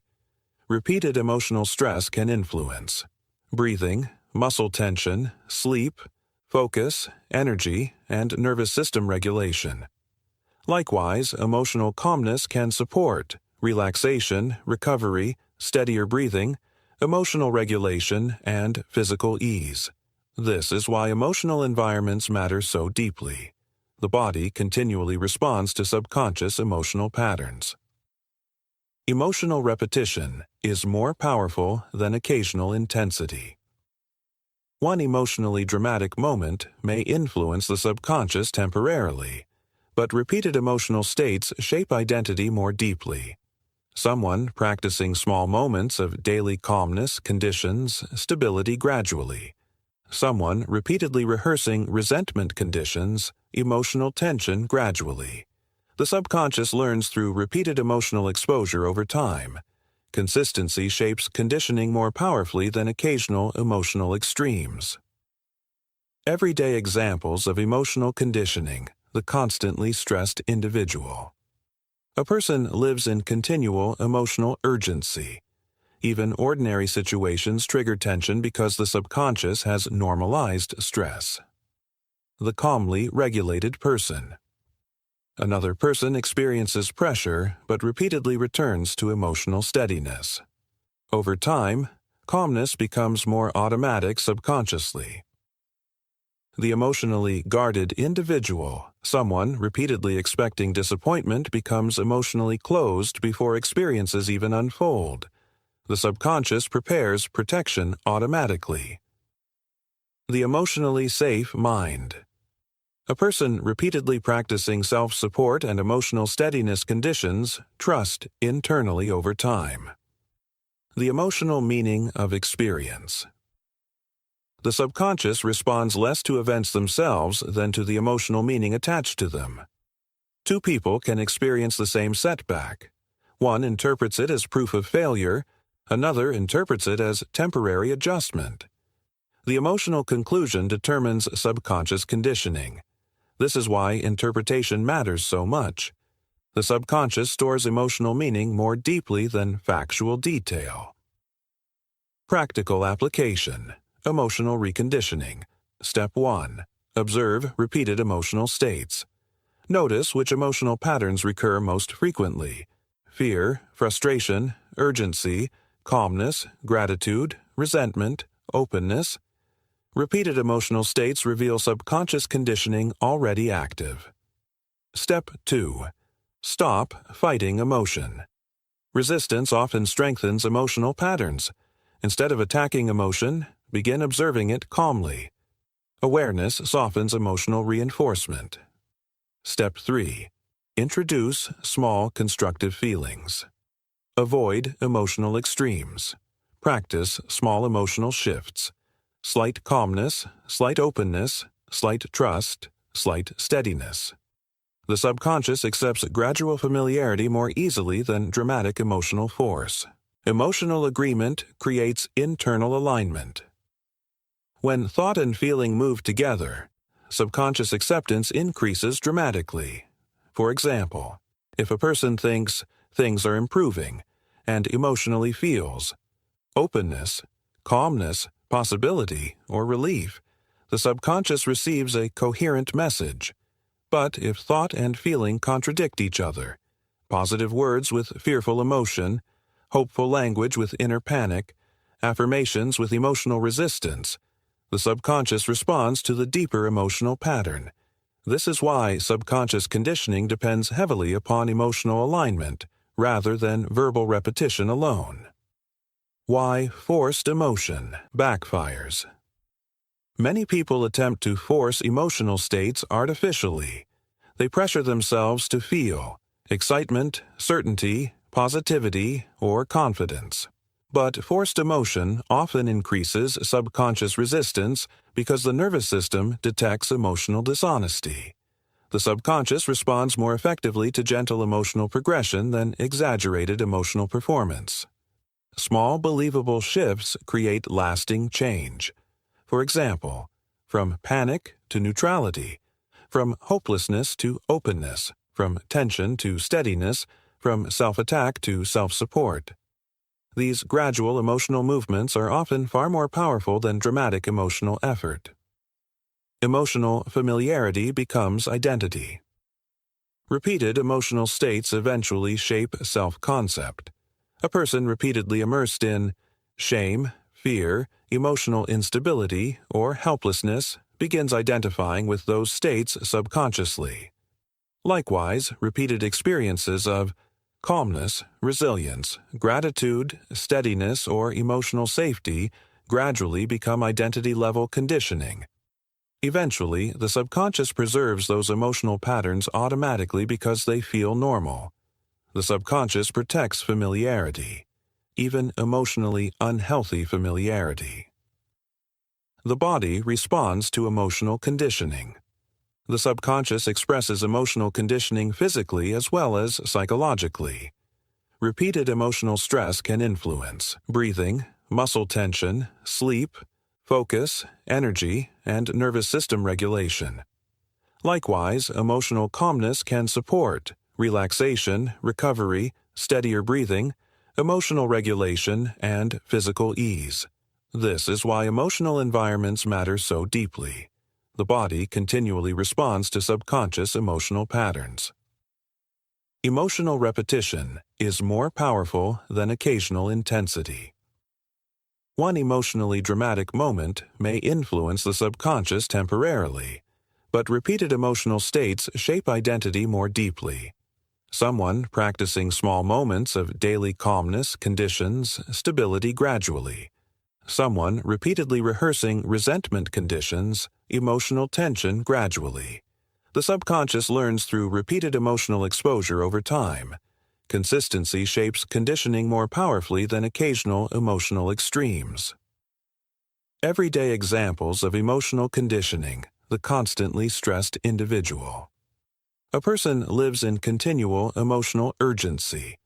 Even ordinary situations trigger tension because the subconscious has normalized stress. The calmly regulated person. Another person experiences pressure but repeatedly returns to emotional steadiness. Over time, calmness becomes more automatic subconsciously. The emotionally guarded individual, someone repeatedly expecting disappointment, becomes emotionally closed before experiences even unfold. The subconscious prepares protection automatically. The emotionally safe mind. A person repeatedly practicing self-support and emotional steadiness conditions trust internally over time. The emotional meaning of experience. The subconscious responds less to events themselves than to the emotional meaning attached to them. Two people can experience the same setback. One interprets it as proof of failure, another interprets it as temporary adjustment. The emotional conclusion determines subconscious conditioning. This is why interpretation matters so much. The subconscious stores emotional meaning more deeply than factual detail. Practical application. Emotional reconditioning. Step 1. Observe repeated emotional states. Notice which emotional patterns recur most frequently: fear, frustration, urgency, calmness, gratitude, resentment, openness. Repeated emotional states reveal subconscious conditioning already active. Step 2. Stop fighting emotion. Resistance often strengthens emotional patterns. Instead of attacking emotion, begin observing it calmly. Awareness softens emotional reinforcement. Step 3. Introduce small constructive feelings. Avoid emotional extremes. Practice small emotional shifts. Slight calmness, slight openness, slight trust, slight steadiness. The subconscious accepts gradual familiarity more easily than dramatic emotional force. Chapter 7. Faith and Trust. How letting go allows the subconscious to work. Most people interfere with the very change they are trying to create. They plant an idea consciously, then immediately begin checking, doubting, forcing, monitoring, worrying, or emotionally supervising the outcome. The subconscious mind responds poorly to this kind of continual interference, not because it is unwilling to respond, but because contradiction weakens impression. Faith is what stabilizes subconscious direction after an idea has been accepted internally. Faith is not emotional intensity. Faith is relaxed confidence. It is the ability to stop mentally pulling at what has already been impressed upon the subconscious mind. Faith is often misunderstood. Many people associate faith with blind belief, emotional excitement, denial of reality, or forced certainty. But subconscious faith operates differently. Faith, psychologically, is internal trust without continual supervision. It is emotional permission for the subconscious to proceed without interruption. Dr. Joseph Murphy frequently emphasized that once the subconscious receives an impression clearly, excessive conscious interference slows the process. The subconscious responds most efficiently under emotional cooperation. Faith creates that cooperation, the difference between effort and trust. Effort and trust produce entirely different emotional signals. Effort often says, "This is difficult. I must force this. This is not happening fast enough. I need constant control." Trust says, "This is unfolding. The process is already moving. I do not need continual panic. I can remain emotionally steady." The subconscious responds more openly to emotional steadiness than emotional pressure. This is important. Faith is not inactivity. Faith is emotional non-interference. Why doubt creates emotional friction. Doubt itself is not the problem. Everyone experiences moments of uncertainty. The issue is continual emotional reversal.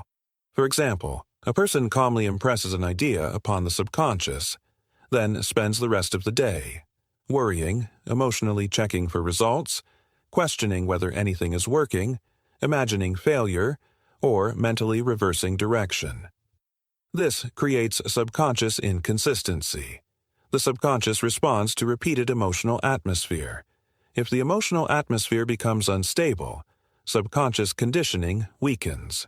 This is why emotional steadiness matters more than emotional perfection. Faith is emotional stability. Faith is not loud internally. It is quiet. A truly trusting mind often feels calmer rather than more excited. Why? Because trust reduces emotional resistance. Someone genuinely trusting an outcome does not continually panic, obsess, monitor, or emotionally chase reassurance. The nervous system settles.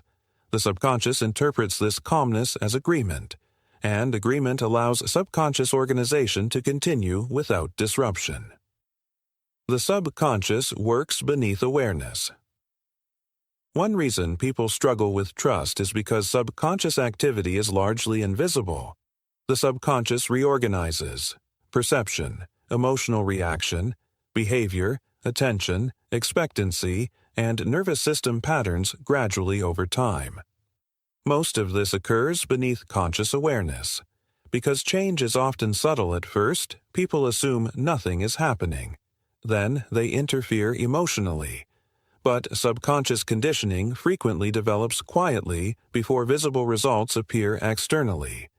Much like seeds beneath soil, subconscious impressions develop before expression becomes obvious.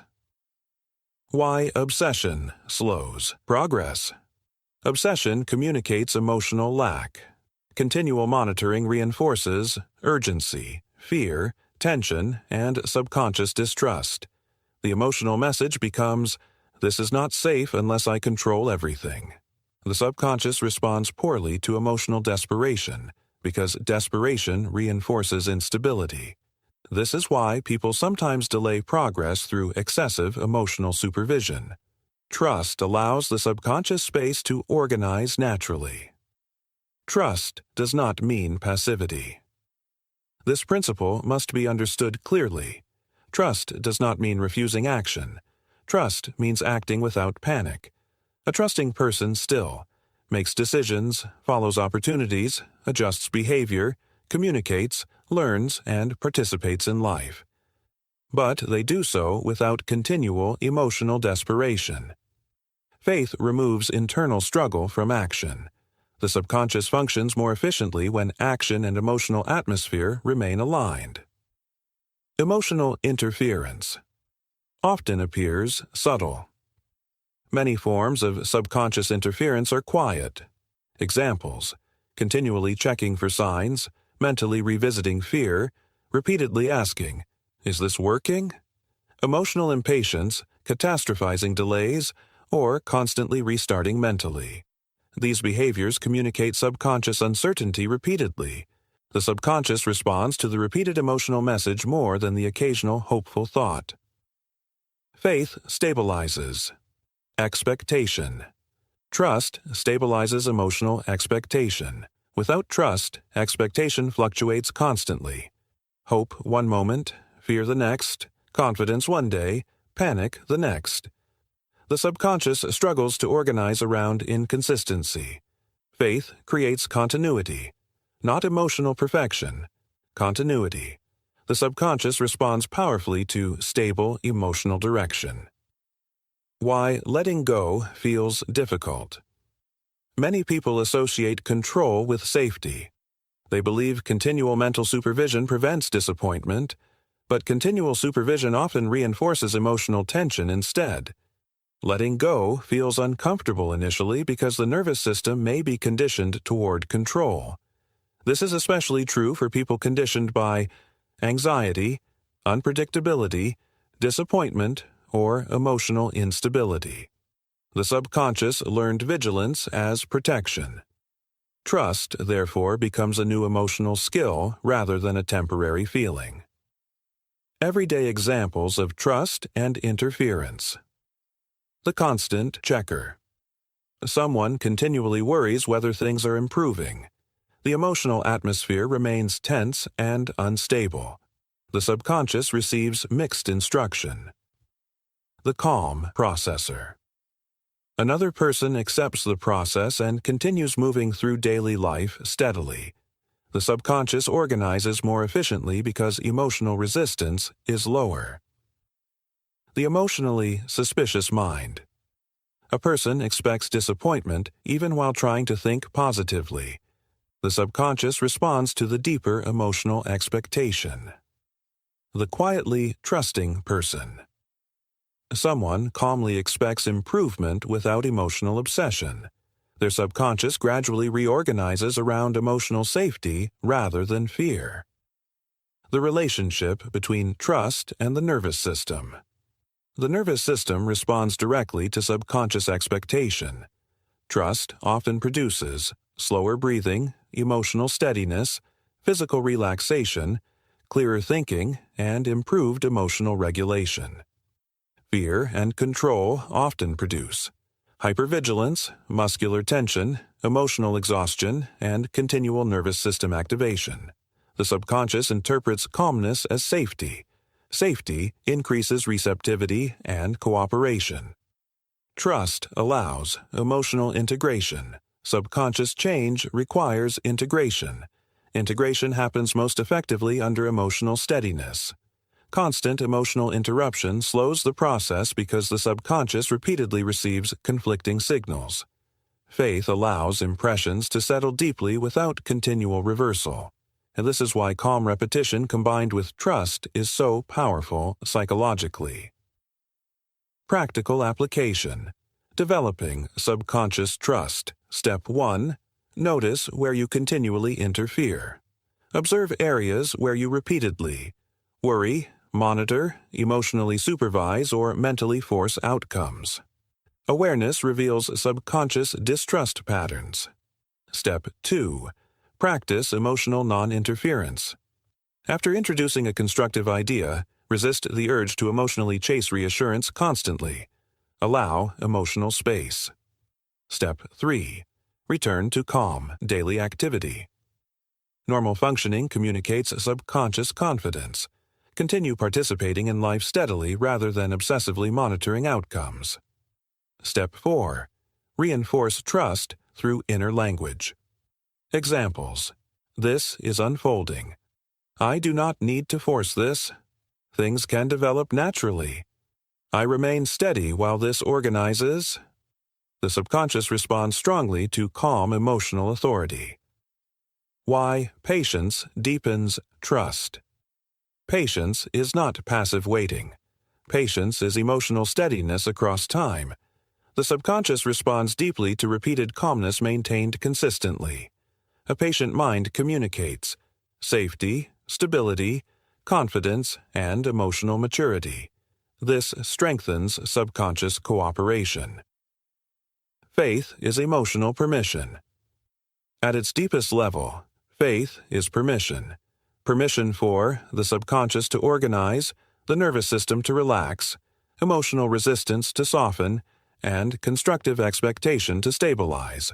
Faith removes emotional obstruction, not through force, through release. Reflective closing. The subconscious mind works most effectively when emotional interference decreases. It responds poorly to panic, obsession, and continual reversal, but it responds powerfully to calm expectancy, emotional steadiness, trust, and internal agreement. Faith is not forcing yourself to believe harder. Faith is learning to stop emotionally fighting what has already been impressed internally. The subconscious does not need continual supervision. It needs emotional consistency. When trust replaces panic, the nervous system softens. When steadiness replaces obsession, subconscious cooperation increases. When emotional interference decreases, internal organization begins happening more naturally. This is why faith feels quieter than most people expect. It is not emotional intensity. It is emotional rest. And from that rest, the subconscious begins expressing what has been accepted with far greater ease. In the next chapter, we will explore gratitude and expectancy, and how appreciation conditions the subconscious mind to recognize support, increase, and opportunity more naturally. Chapter 8. Gratitude and Expectancy. How appreciation conditions. The subconscious, for increased gratitude, is more than politeness. It is subconscious conditioning. Most people think gratitude is something practiced after life improves, but psychologically, gratitude often precedes improvement because it changes emotional expectation internally before circumstances visibly change externally. The subconscious mind responds strongly to emotional states that imply acceptance, sufficiency, support, openness, and internal permission to receive. Gratitude naturally produces these conditions. This is why appreciation has such profound influence over emotional experience and subconscious expectation. The subconscious interprets gratitude differently than the conscious mind does. The conscious mind may interpret gratitude as being thankful. The subconscious often interprets gratitude as this is safe to receive. This belongs in my experience. This is emotionally acceptable. This is becoming normal. and whatever begins feeling normal internally starts influencing expectation automatically. Gratitude changes. Emotional focus. Attention shapes subconscious conditioning. Whatever repeatedly receives emotional attention becomes psychologically emphasized. A person continually focused on lack, disappointment, unfairness, frustration, or absence conditions emotional scarcity subconsciously. Likewise, a person repeatedly noticing support, progress, stability, improvement, opportunity, or simple moments of peace conditions emotional receptivity. The subconscious gradually magnifies whatever receives repeated emotional recognition. This does not mean ignoring difficulty. It means consciously deciding what emotional atmosphere becomes dominant internally. Gratitude and emotional safety. The subconscious responds strongly to emotional safety. Gratitude naturally softens emotional resistance because appreciation reduces defensive tension internally. Someone genuinely appreciating small moments often experiences softer emotional resistance, calmer nervous system regulation, increased openness, and improved emotional steadiness. This happens because gratitude subtly shifts the emotional atmosphere from guarding, striving, fearing, or lacking toward receiving, trusting, noticing, and allowing. The subconscious opens more easily under appreciation than under emotional struggle. Why chronic complaint condition? Scarcity. Repeated complaint creates emotional reinforcement. A person continually rehearsing dissatisfaction, frustration, unfairness, or resentment conditions the subconscious toward emotional lack. Eventually, the nervous system begins expecting disappointment automatically. The subconscious responds to repeated emotional emphasis. This is why chronic negativity gradually narrows perception. The mind becomes trained to notice problems, insufficiency, obstacles, and emotional frustration. The subconscious then reinforces those patterns behaviorally and perceptually. Gratitude is emotional agreement with support. One of the deepest functions of gratitude is subconscious agreement. Gratitude communicates, I allow support. I recognize good. I accept improvement. I emotionally permit increase. This is psychologically important because many people unconsciously resist receiving. Some individuals are conditioned toward emotional guarding, distrust, guilt around receiving, hyper-independence, or subconscious scarcity. Gratitude gently softens those patterns. The subconscious gradually learns that receiving can feel emotionally safe rather than threatening. Appreciation conditions. Expectation. Expectation and gratitude are deeply connected. People tend to expect what they repeatedly appreciate emotionally. Someone repeatedly appreciating progress conditions expectation for continued movement. Someone repeatedly noticing support conditions expectation for continued support. Someone repeatedly focused on emotional lack conditions expectation for continued frustration. The subconscious follows repeated emotional emphasis. This is why gratitude influences perception so strongly. It trains attention toward possibility instead of continual emotional deficiency. Gratitude is not denial. This principle is important. Healthy gratitude does not require pretending life is perfect.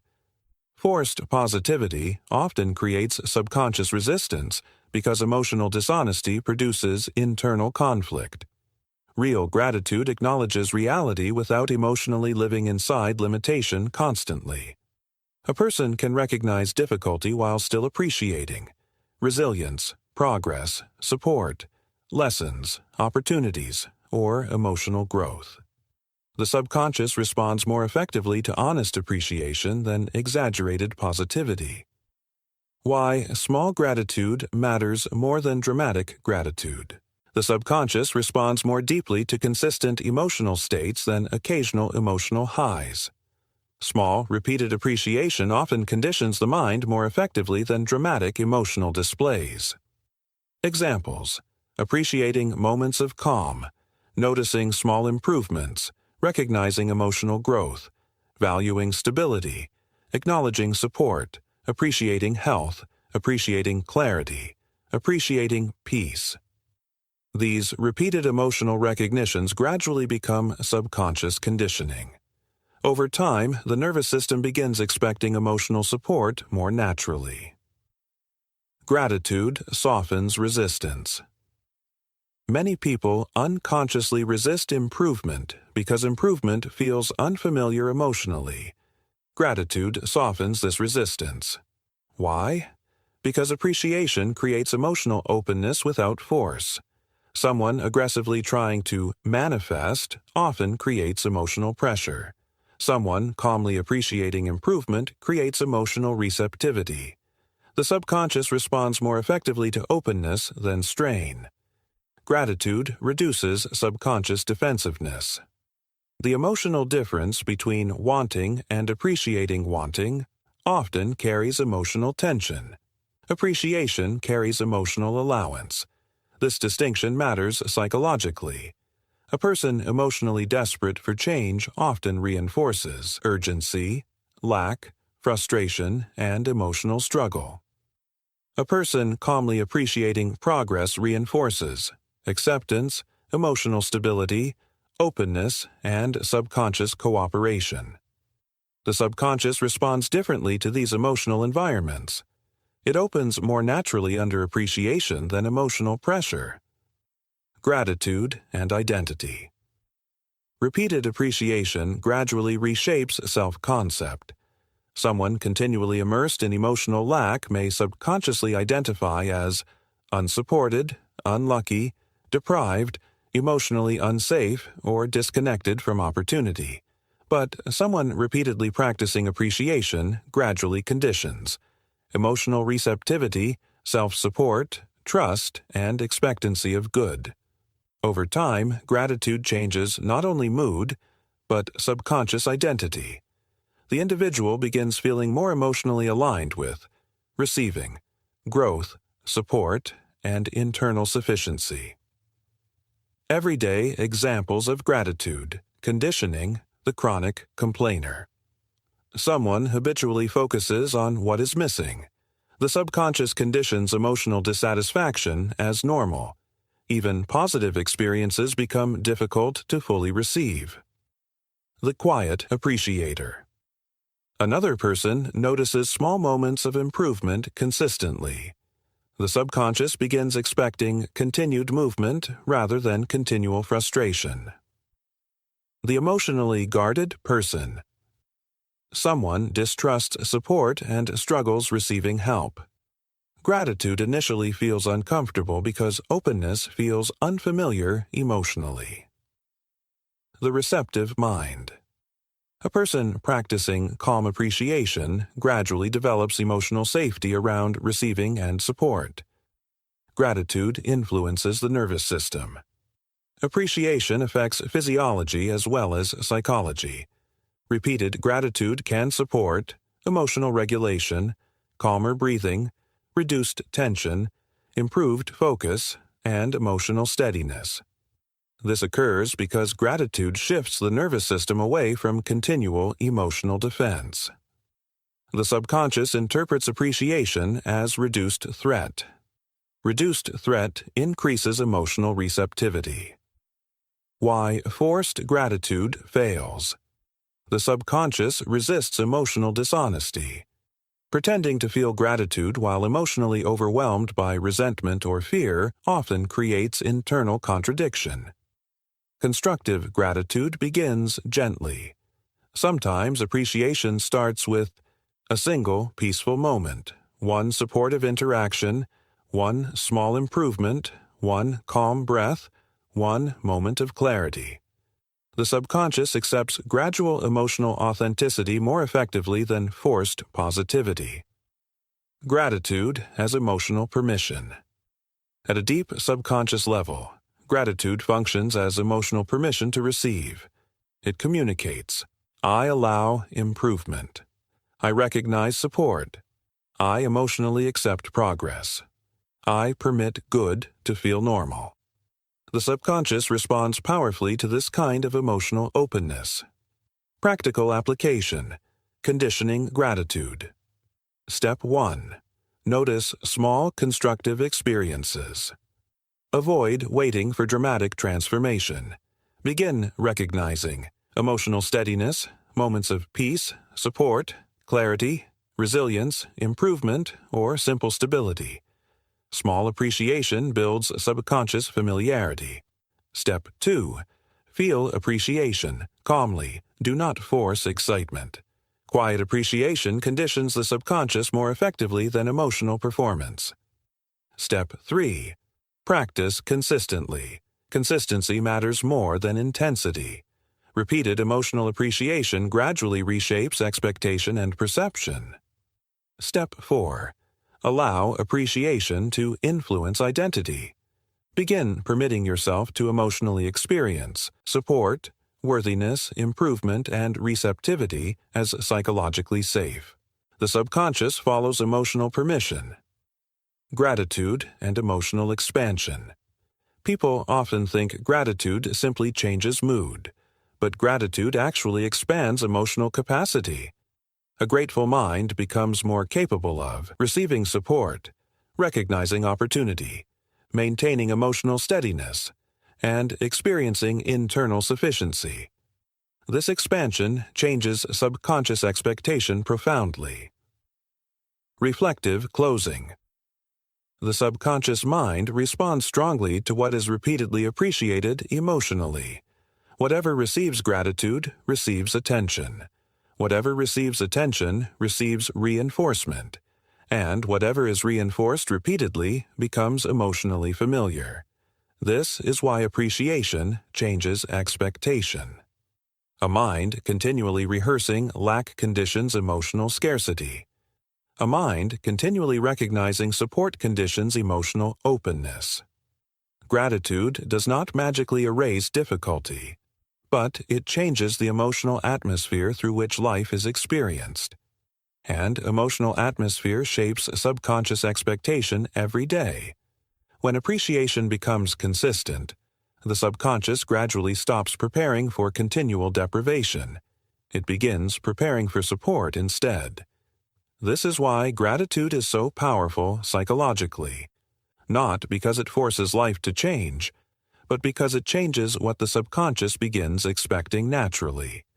And once expectation changes, perception, behavior, and emotional experience begin reorganizing quietly around that new internal pattern. In the next chapter, we will explore forgiveness and release, and how unresolved emotional attachment keeps old subconscious conditioning active long after experiences have ended. Chapter 9. Forgiveness and Release.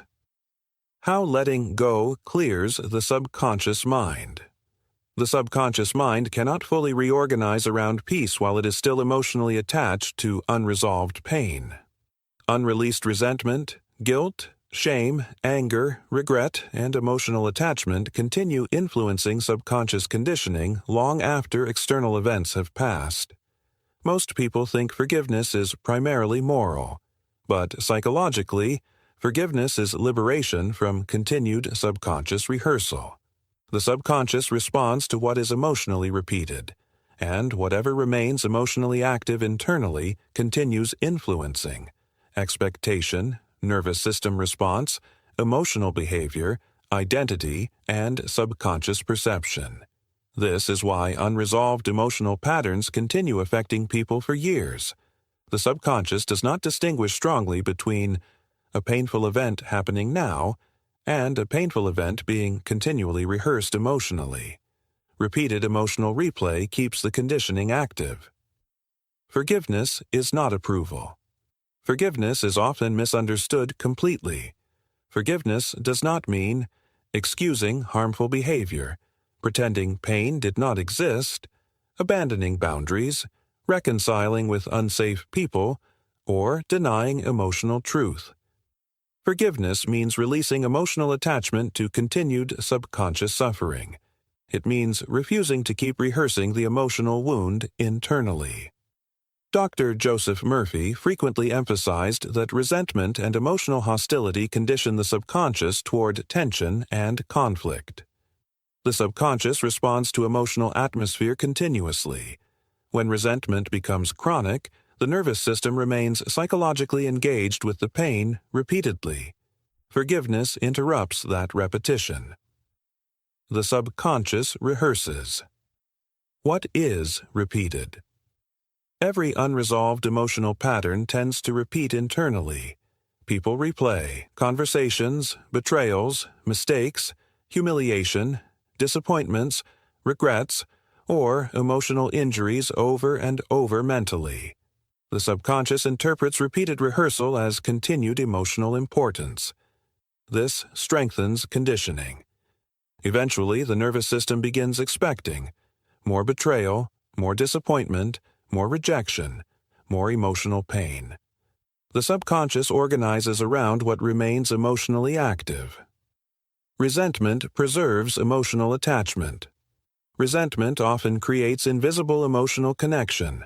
A person may consciously want freedom while subconsciously remaining emotionally attached through continual replay.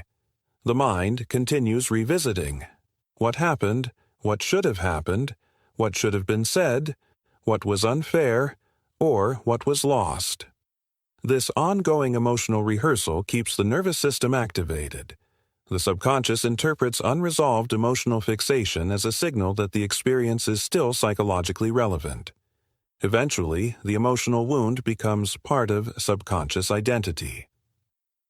Unresolved emotion influences expectation. The subconscious learns from emotional pain. If betrayal is continually rehearsed emotionally, the subconscious begins expecting betrayal. If rejection is continually replayed, the subconscious prepares defensiveness. If shame is continually reinforced, the subconscious begins organizing identity around inadequacy. This is why unresolved emotional experiences often influence future relationships and behavior subconsciously. People do not merely remember painful experiences. They emotionally condition around them.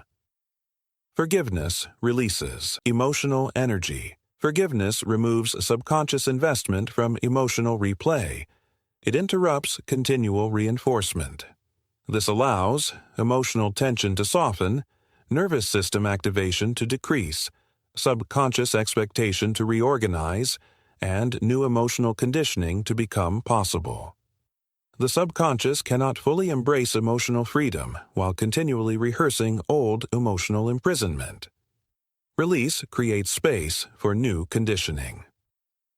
Self-forgiveness is equally important. Many people carry subconscious hostility toward themselves.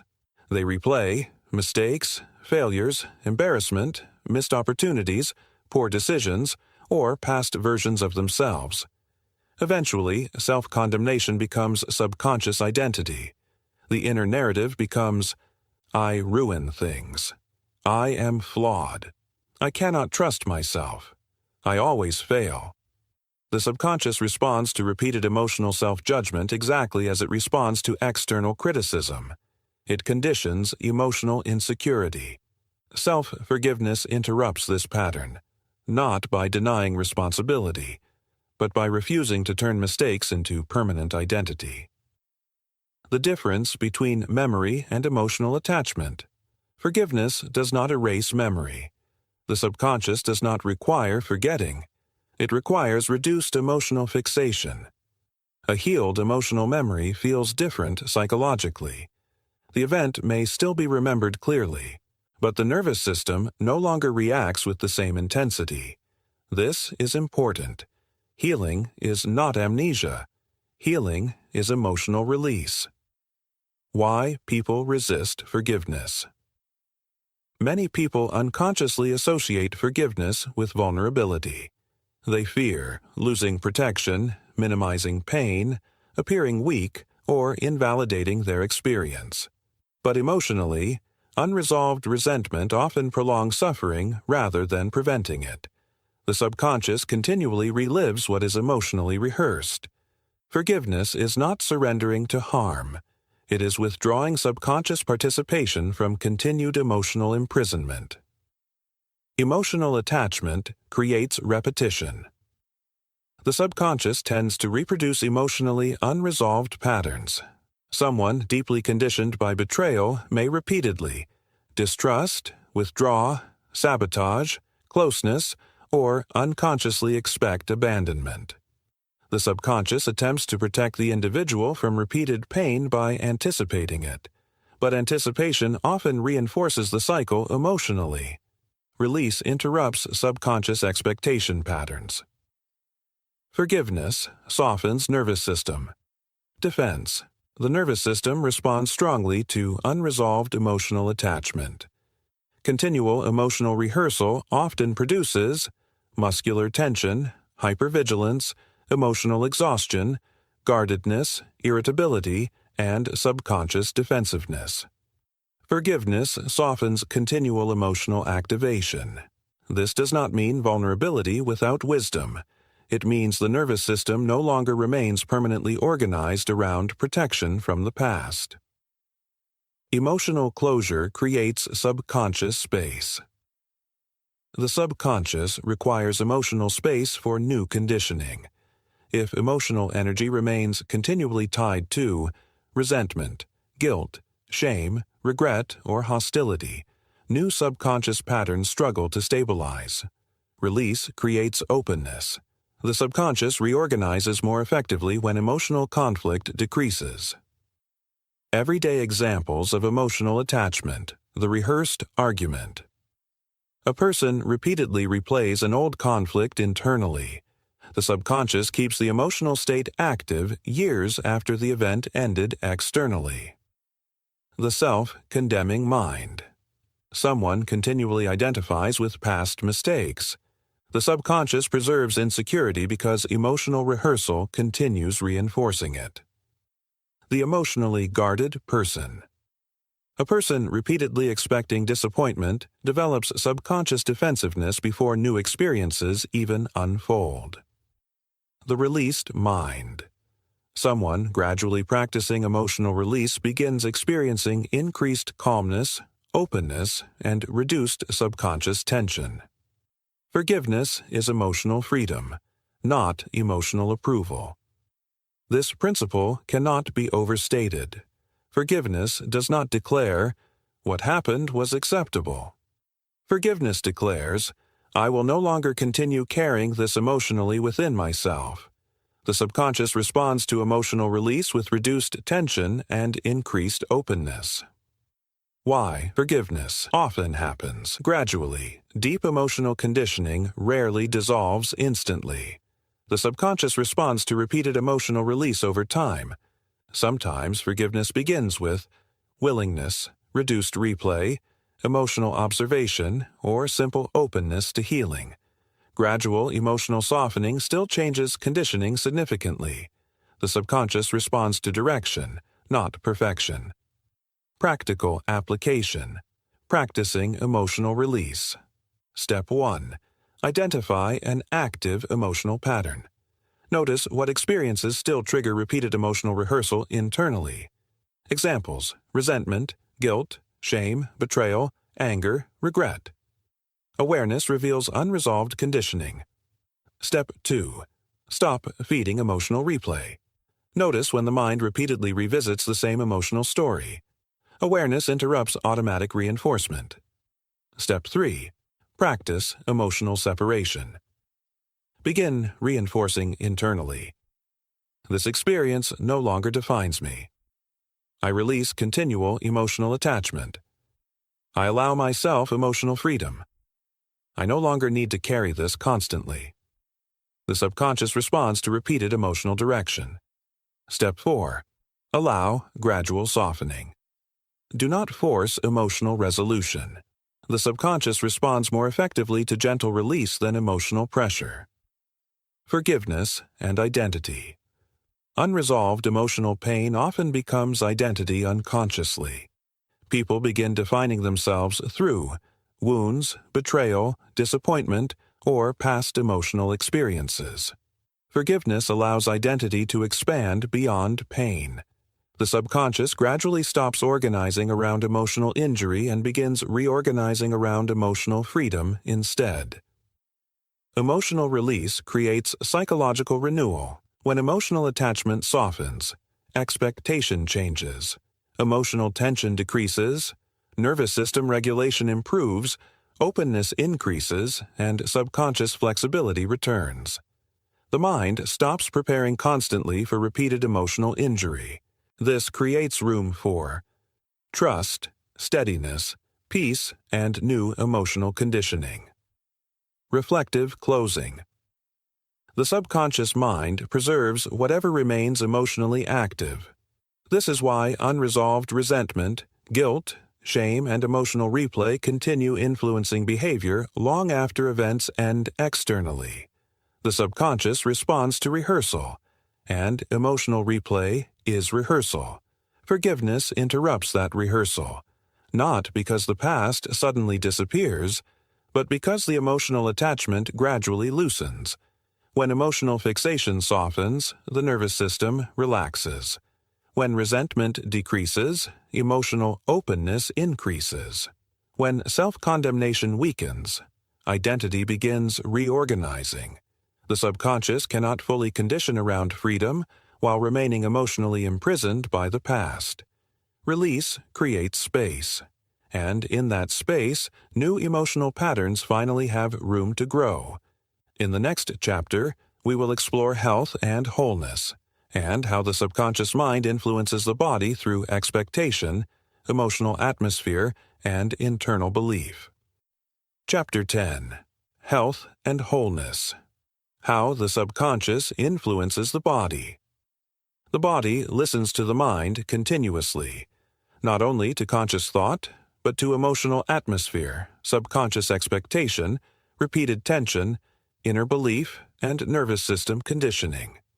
Human health is influenced by many factors: biology, environment, genetics, lifestyle, medical care, emotional stress, and psychological conditioning. But one truth remains undeniable: the mind and body are deeply connected. The subconscious mind continually influences the body through emotional patterns repeated over time. This does not mean every illness is created by thought, nor does it mean positive thinking replaces proper medical care. But emotional conditioning profoundly affects stress response, nervous system regulation, physical tension, recovery, behavior, and overall well-being. The subconscious continuously communicates with the body, and the body responds. The subconscious and the nervous system. The subconscious mind plays a major role in regulating the nervous system. Repeated emotional states influence physical experience significantly. Someone living in continual fear, emotional pressure, anxiety, resentment, hypervigilance, or internal conflict often experiences corresponding physical effects: muscular tension, shallow breathing, fatigue, sleep disruption, nervous exhaustion, digestive discomfort, or emotional burnout. Likewise, repeated emotional states of calmness, safety, steadiness, trust, and emotional regulation often support relaxation, improved recovery, clearer thinking, steadier breathing, emotional balance, and reduced tension. The body continually reflects emotional atmosphere. The subconscious responds to internal expectation. The subconscious also responds strongly to expectations surrounding the body itself. A person continually reinforcing, "My body is weak," "I always feel terrible," "I never recover," "Something must be wrong," conditions fear and tension around physical experience. The nervous system becomes increasingly defensive. This does not mean symptoms are imaginary. It means subconscious fear can intensify distress and reinforce physical tension patterns. Likewise, someone gradually developing trust, emotional steadiness, supportive self-talk, and expectation of improvement often supports healthier nervous system regulation emotionally and physically.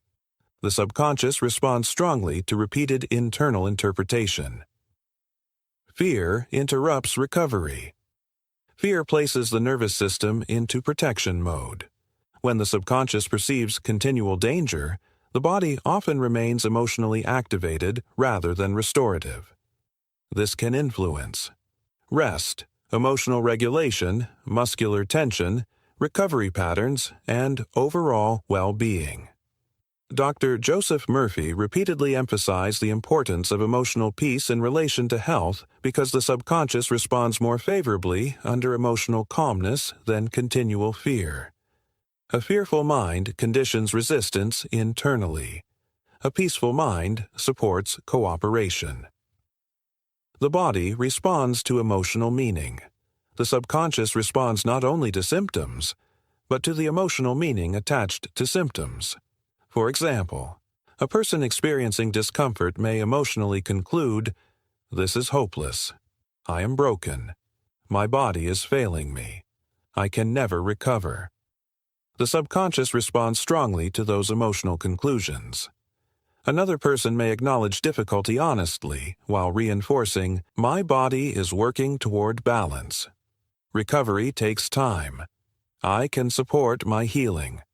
I remain patient with myself." The emotional atmosphere becomes entirely different. The subconscious responds accordingly. Chronic stress becomes conditioning.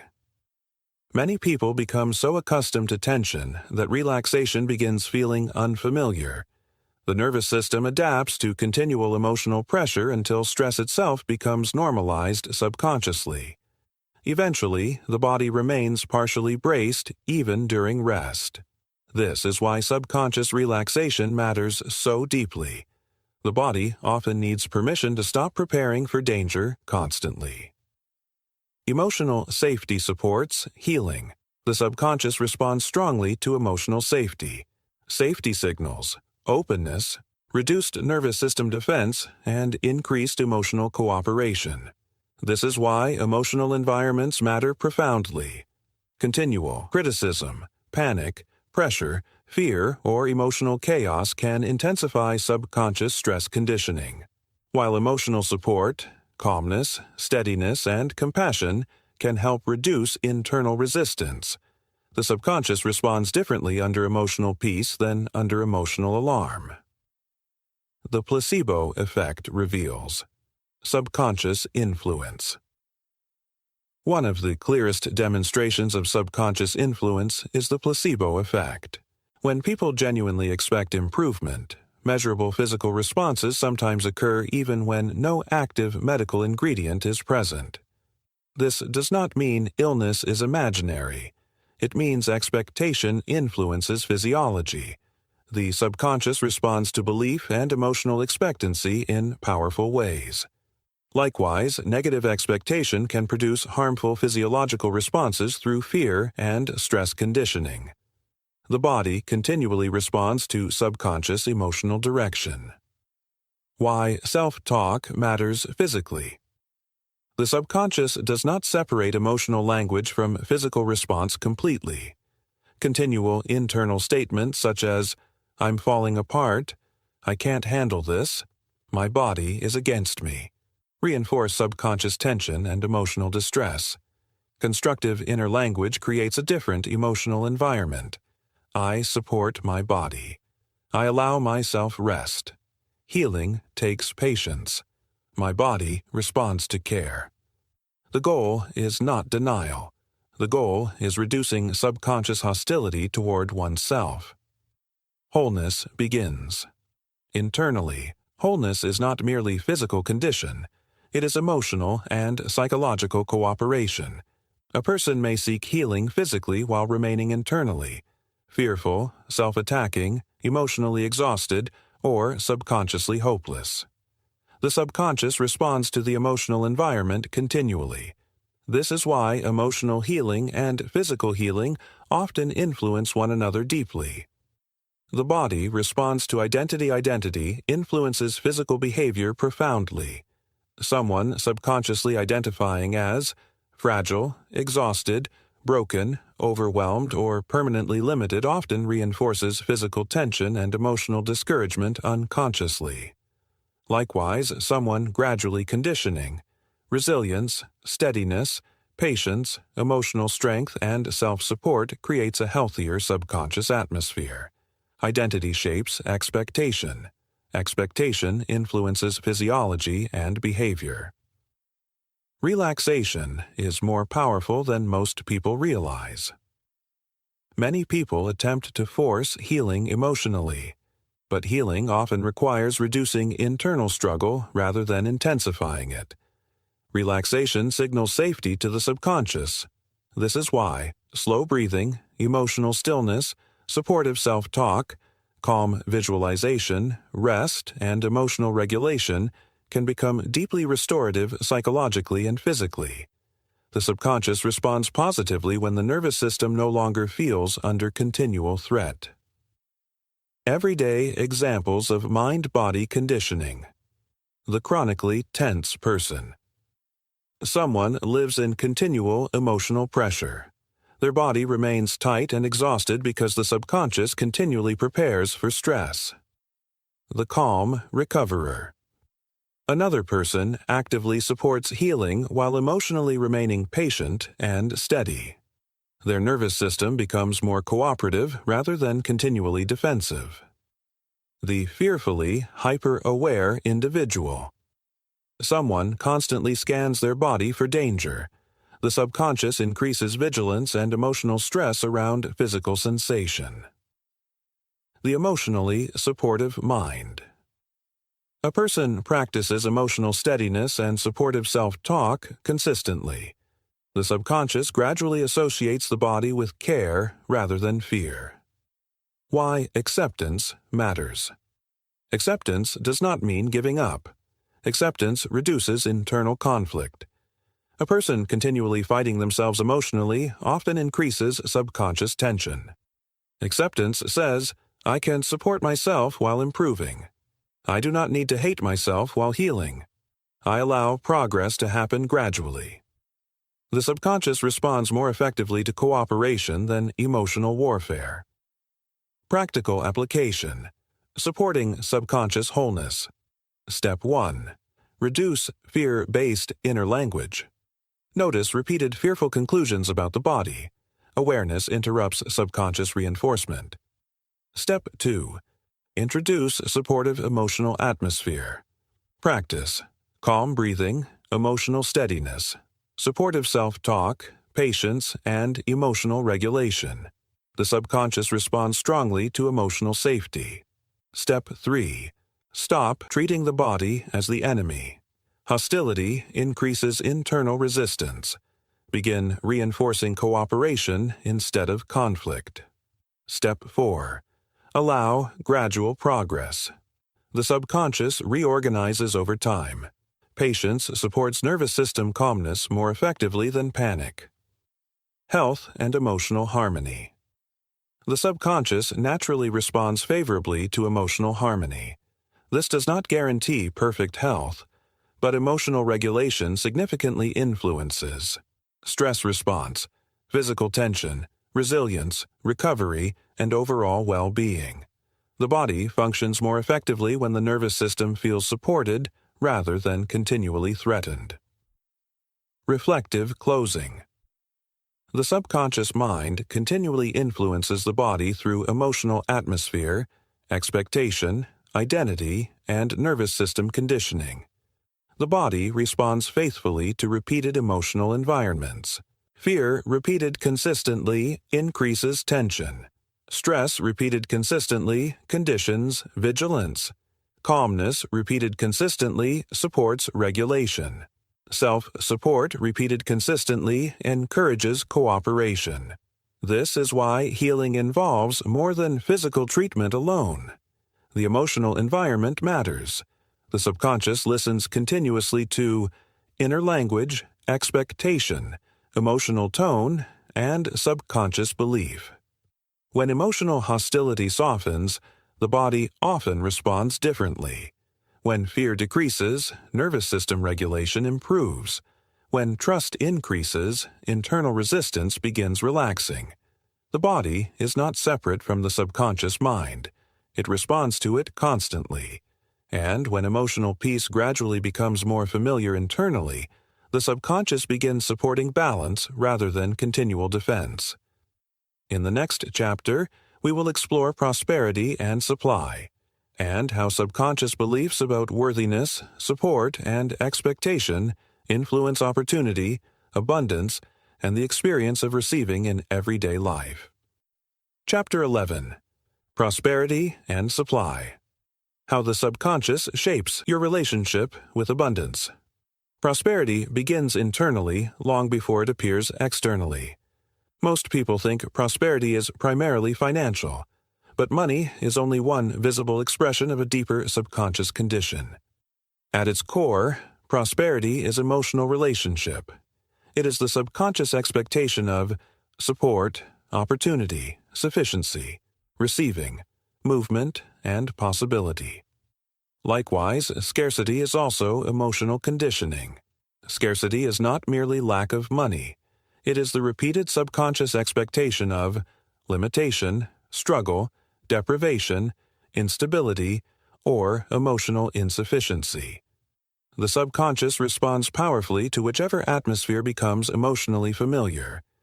This is why two people can earn similar incomes while experiencing completely different emotional relationships with life. One feels continually unsupported. Another feels open, capable, and resourceful. The difference is often subconscious conditioning. Prosperity is more than possession. Many people pursue prosperity while subconsciously remaining emotionally identified with lack. They may acquire more externally while internally remaining fearful, emotionally tense, guarded, desperate, or unable to feel secure. The subconscious responds not merely to possession, but to emotional identity. A person who subconsciously identifies with struggle often recreates emotional struggle even during periods of success. Likewise, someone conditioned toward emotional sufficiency often experiences greater steadiness even during temporary difficulty. Prosperity is deeply connected to subconscious expectation. The subconscious responds to emotional permission. Many people unconsciously resist receiving. This resistance often develops through conditioning around guilt, shame, fear of loss, fear of judgment, unworthiness, emotional distrust, or subconscious scarcity. For example, someone may feel uncomfortable charging fairly for their work, receiving help, accepting compliments, or experiencing ease. The subconscious interprets emotional discomfort as resistance to receiving. This is why prosperity conditioning involves more than wanting more. It involves emotional permission to receive more. Scarcity conditioning begins. Emotionally, scarcity is often conditioned long before financial struggle appears externally. A person repeatedly exposed to fear around money, emotional instability, continual worry, criticism, deprivation, or insecurity may begin associating life itself with a struggle subconsciously. Eventually, the nervous system expects difficulty, instability, disappointment, and emotional pressure. This expectation influences decision-making, opportunity recognition, confidence, creativity, emotional openness, and behavior. The subconscious organizes around what feels emotionally normal. Why fear around money creates tension. Fear narrows perception. Someone continually emotionally consumed by not enough. Fear of loss, desperation, or panic around finances often experiences reduced emotional flexibility. The subconscious shifts into defensive survival mode. Under emotional threat, people often overreact, avoid opportunity, become emotionally exhausted, or make fear-based decisions. The subconscious responds more effectively under emotional steadiness than continual panic. This is why emotional regulation matters deeply in relation to prosperity. Prosperity begins with internal sufficiency. Internal sufficiency does not mean pretending external needs do not exist. It means reducing emotional desperation. A person emotionally anchored in continual lack unconsciously conditions fear, urgency, and resistance. Someone gradually developing internal steadiness conditions openness, clearer thinking, emotional flexibility, and healthier decision-making. The subconscious responds differently under emotional trust than under continual emotional scarcity. The relationship between worthiness and receiving. Many people subconsciously struggle with receiving because they feel undeserving, emotionally unsafe, guilty, or uncomfortable with visibility and success. The subconscious protects identity. If receiving conflicts with subconscious identity, resistance appears automatically. For example, someone may sabotage opportunity, undercharge, procrastinate, avoid visibility, or emotionally retreat after success. Not because they consciously want limitation, but because receiving feels emotionally unfamiliar. The subconscious preserves what feels emotionally consistent with identity. Expectation influences opportunity recognition. The subconscious heavily influences perception. Someone emotionally conditioned toward scarcity often notices obstacles, limitation, risk, disappointment, and emotional threat. Someone conditioned toward possibility notices openings, connections, ideas, cooperation, and solutions. This is not magical thinking. It is subconscious filtering. The mind continually scans for evidence matching emotional expectation. Prosperity requires emotional openness. The subconscious responds strongly to emotional openness. Prosperity conditioning involves learning to emotionally allow support, visibility, receiving, opportunity, appreciation, and growth. Many people unconsciously resist these experiences because they associate them with vulnerability, judgment, pressure, or emotional risk. The subconscious protects against perceived emotional danger automatically. This is why prosperity work often involves emotional healing as much as financial behavior. Why comparisons strengthen scarcity. Comparison intensifies subconscious lack conditioning. A person continually focused on what others have, what they lack, what is unfair, or how far behind they feel conditions emotional insufficiency repeatedly. The subconscious responds to repeated emotional emphasis. Over time, comparison reinforces inadequacy, pressure, resentment, and emotional scarcity. Gratitude and self-support create a very different subconscious environment. Prosperity and emotional calmness. The subconscious responds more effectively to calm expectancy than emotional desperation. Someone emotionally frantic about success often communicates internally. I am unsafe without this. I am incomplete. I must force results. The subconscious responds to the emotional atmosphere more than the goal itself. Calm expectancy communicates stability, possibility, emotional permission, and internal safety. This creates subconscious openness rather than resistance. Prosperity is cooperative. People conditioned toward scarcity often experience life as emotionally combative.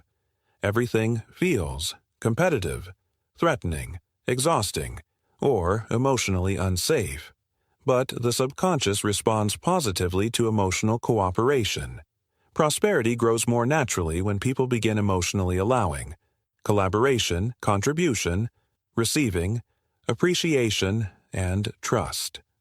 The subconscious opens under emotional expansion rather than continual contraction. Everyday examples of prosperity conditioning. The under-receiver. Someone feels uncomfortable receiving compliments, opportunities, or support. The subconscious associates receiving with emotional discomfort. The scarcity thinker. A person continually expects lack and instability. The nervous system remains emotionally guarded even during periods of improvement. The emotionally open individual. Someone gradually allows receiving to feel emotionally safe. The subconscious begins expecting support more naturally. The calmly prosperous mind. A person practices emotional steadiness around money and opportunity. Their decisions become clearer because fear no longer dominates perception. Why emotional stability matters financially. The subconscious influences financial behavior heavily. Emotional instability often contributes to impulsive choices, avoidance, panic, inconsistency, fear-based decision-making, and self-sabotage. Emotional steadiness supports patience, clarity, consistency, confidence, and healthier opportunity recognition. Prosperity is not merely about acquiring more. It is about becoming emotionally capable of sustaining more. Receiving is a psychological skill. Many people know how to strive. Fewer know how to receive comfortably. Receiving requires emotional permission. The subconscious responds strongly when a person begins emotionally allowing support, increase, appreciation, visibility, and opportunity without guilt or fear. Receiving comfortably is a form of subconscious alignment. Practical application. Reconditioning prosperity. Observe scarcity language. Notice repeated internal phrases such as, "Nothing comes easy." "I'll probably lose this." "There's never enough." "People like me don't succeed." Awareness reveals subconscious conditioning.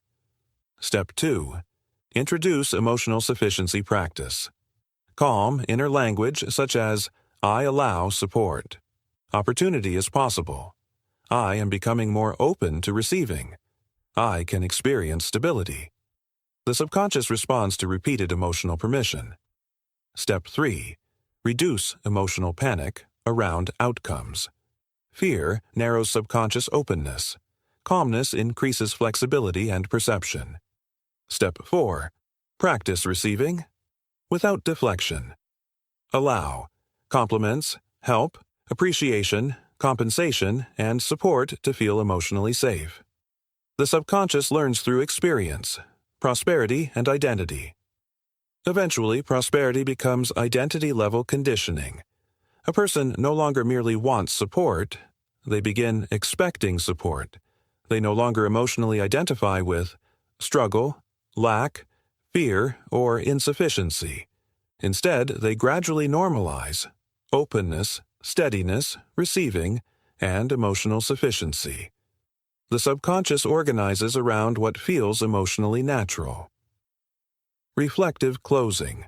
The subconscious mind continually responds to your emotional relationship with abundance, support, and receiving. Scarcity repeated emotionally becomes expectation. Fear repeated emotionally becomes defensiveness. Openness repeated emotionally becomes receptivity.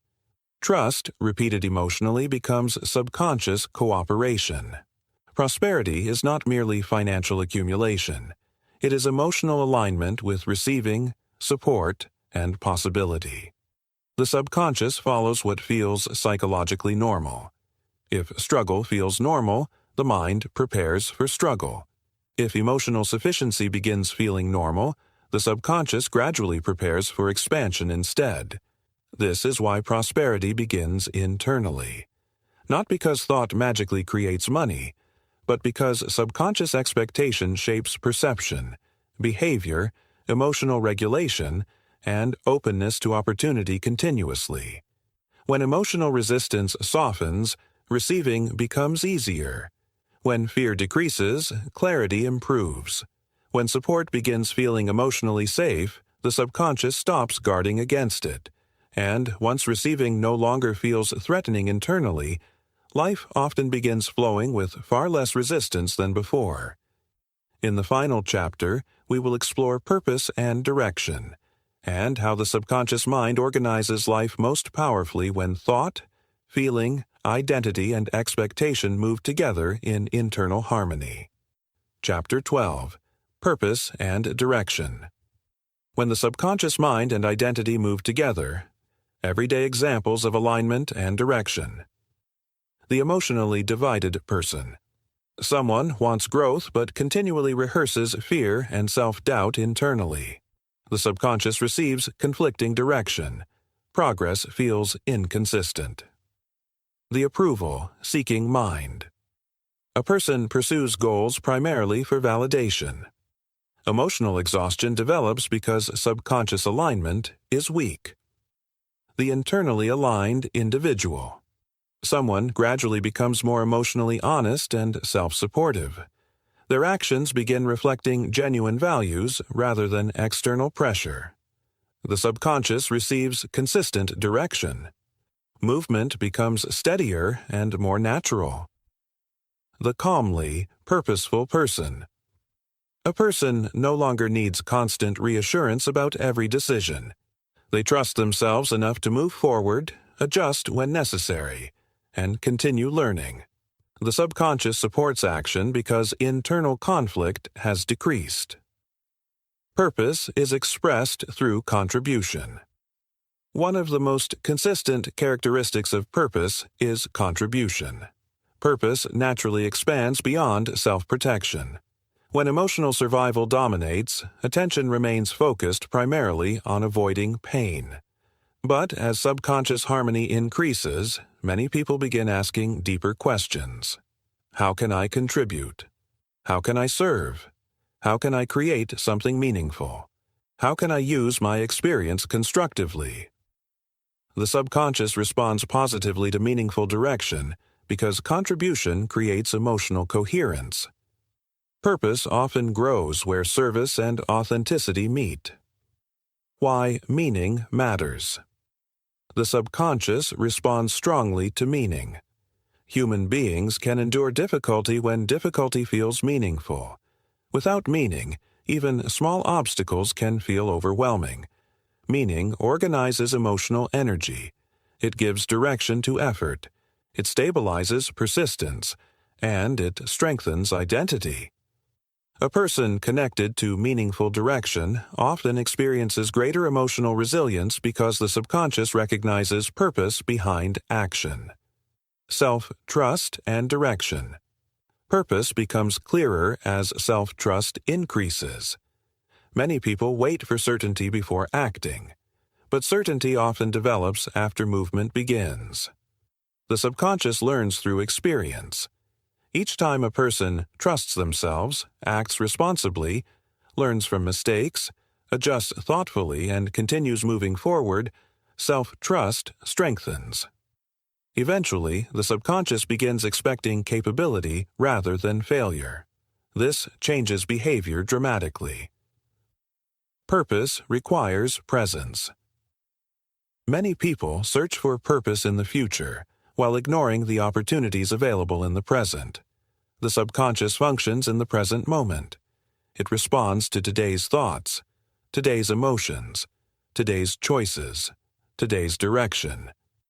Purpose often reveals itself through consistent engagement with what is already in front of you. Small actions repeated consistently often reveal larger direction over time.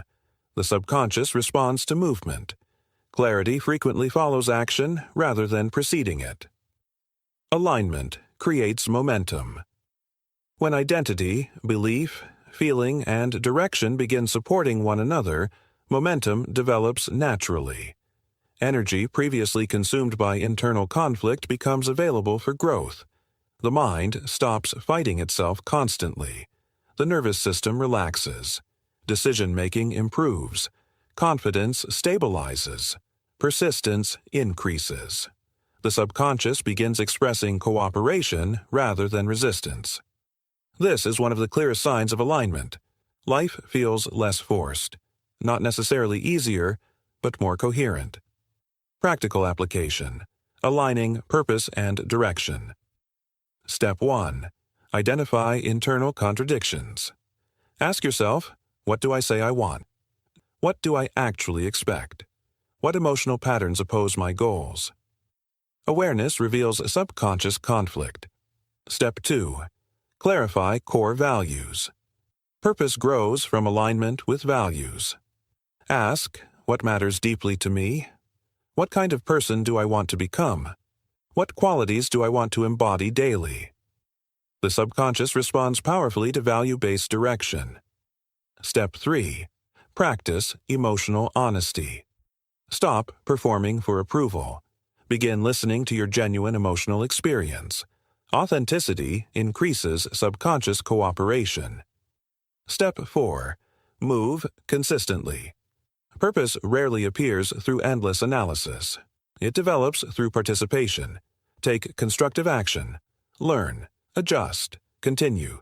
The subconscious learns through experience. The ultimate role of the subconscious mind. Throughout this book, one truth has appeared repeatedly. The subconscious mind is not your enemy. It is not attempting to sabotage your life. It is not working against your goals.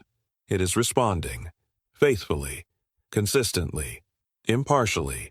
It responds to your assumptions, your emotional patterns, your expectations, your inner speech. What do I actually expect?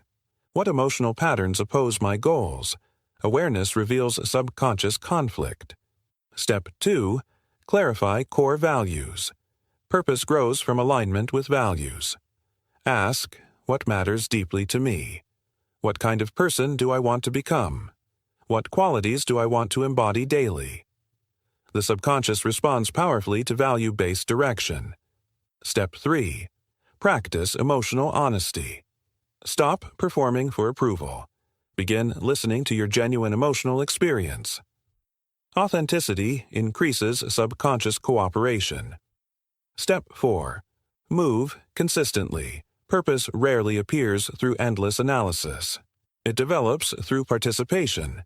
Take constructive action. Learn. Adjust. Continue. The subconscious learns through experience. The ultimate role of the subconscious mind. Throughout this book, one truth has appeared repeatedly. The subconscious mind is not your enemy. It is not attempting to sabotage your life. It is not working against your goals.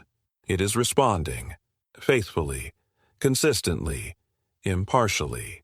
It responds to your assumptions, your emotional patterns, your expectations, your inner speech, your imagination, your habits, your beliefs, your identity, and your repeated emotional experiences. The subconscious does not decide your direction independently. It follows the direction repeatedly impressed upon it. This is why awareness changes everything. Once you understand the relationship between conscious choice and subconscious conditioning, you stop fighting yourself. You begin guiding yourself. Reflective closing. Purpose. Purpose is not something you become worthy of. Purpose is something you become available to. As emotional conflict softens, clarity increases. As fear decreases, direction becomes easier to recognize. As identity expands beyond limitation, new possibilities emerge naturally. The subconscious mind functions most powerfully when thought, feeling, belief, expectation, and identity move together. This is true alignment, not perfection. Alignment. The journey of subconscious transformation is not about becoming someone else. It is about becoming internally coherent. It is about replacing conflict with cooperation, fear with understanding, resistance with direction, and unconscious conditioning with conscious participation.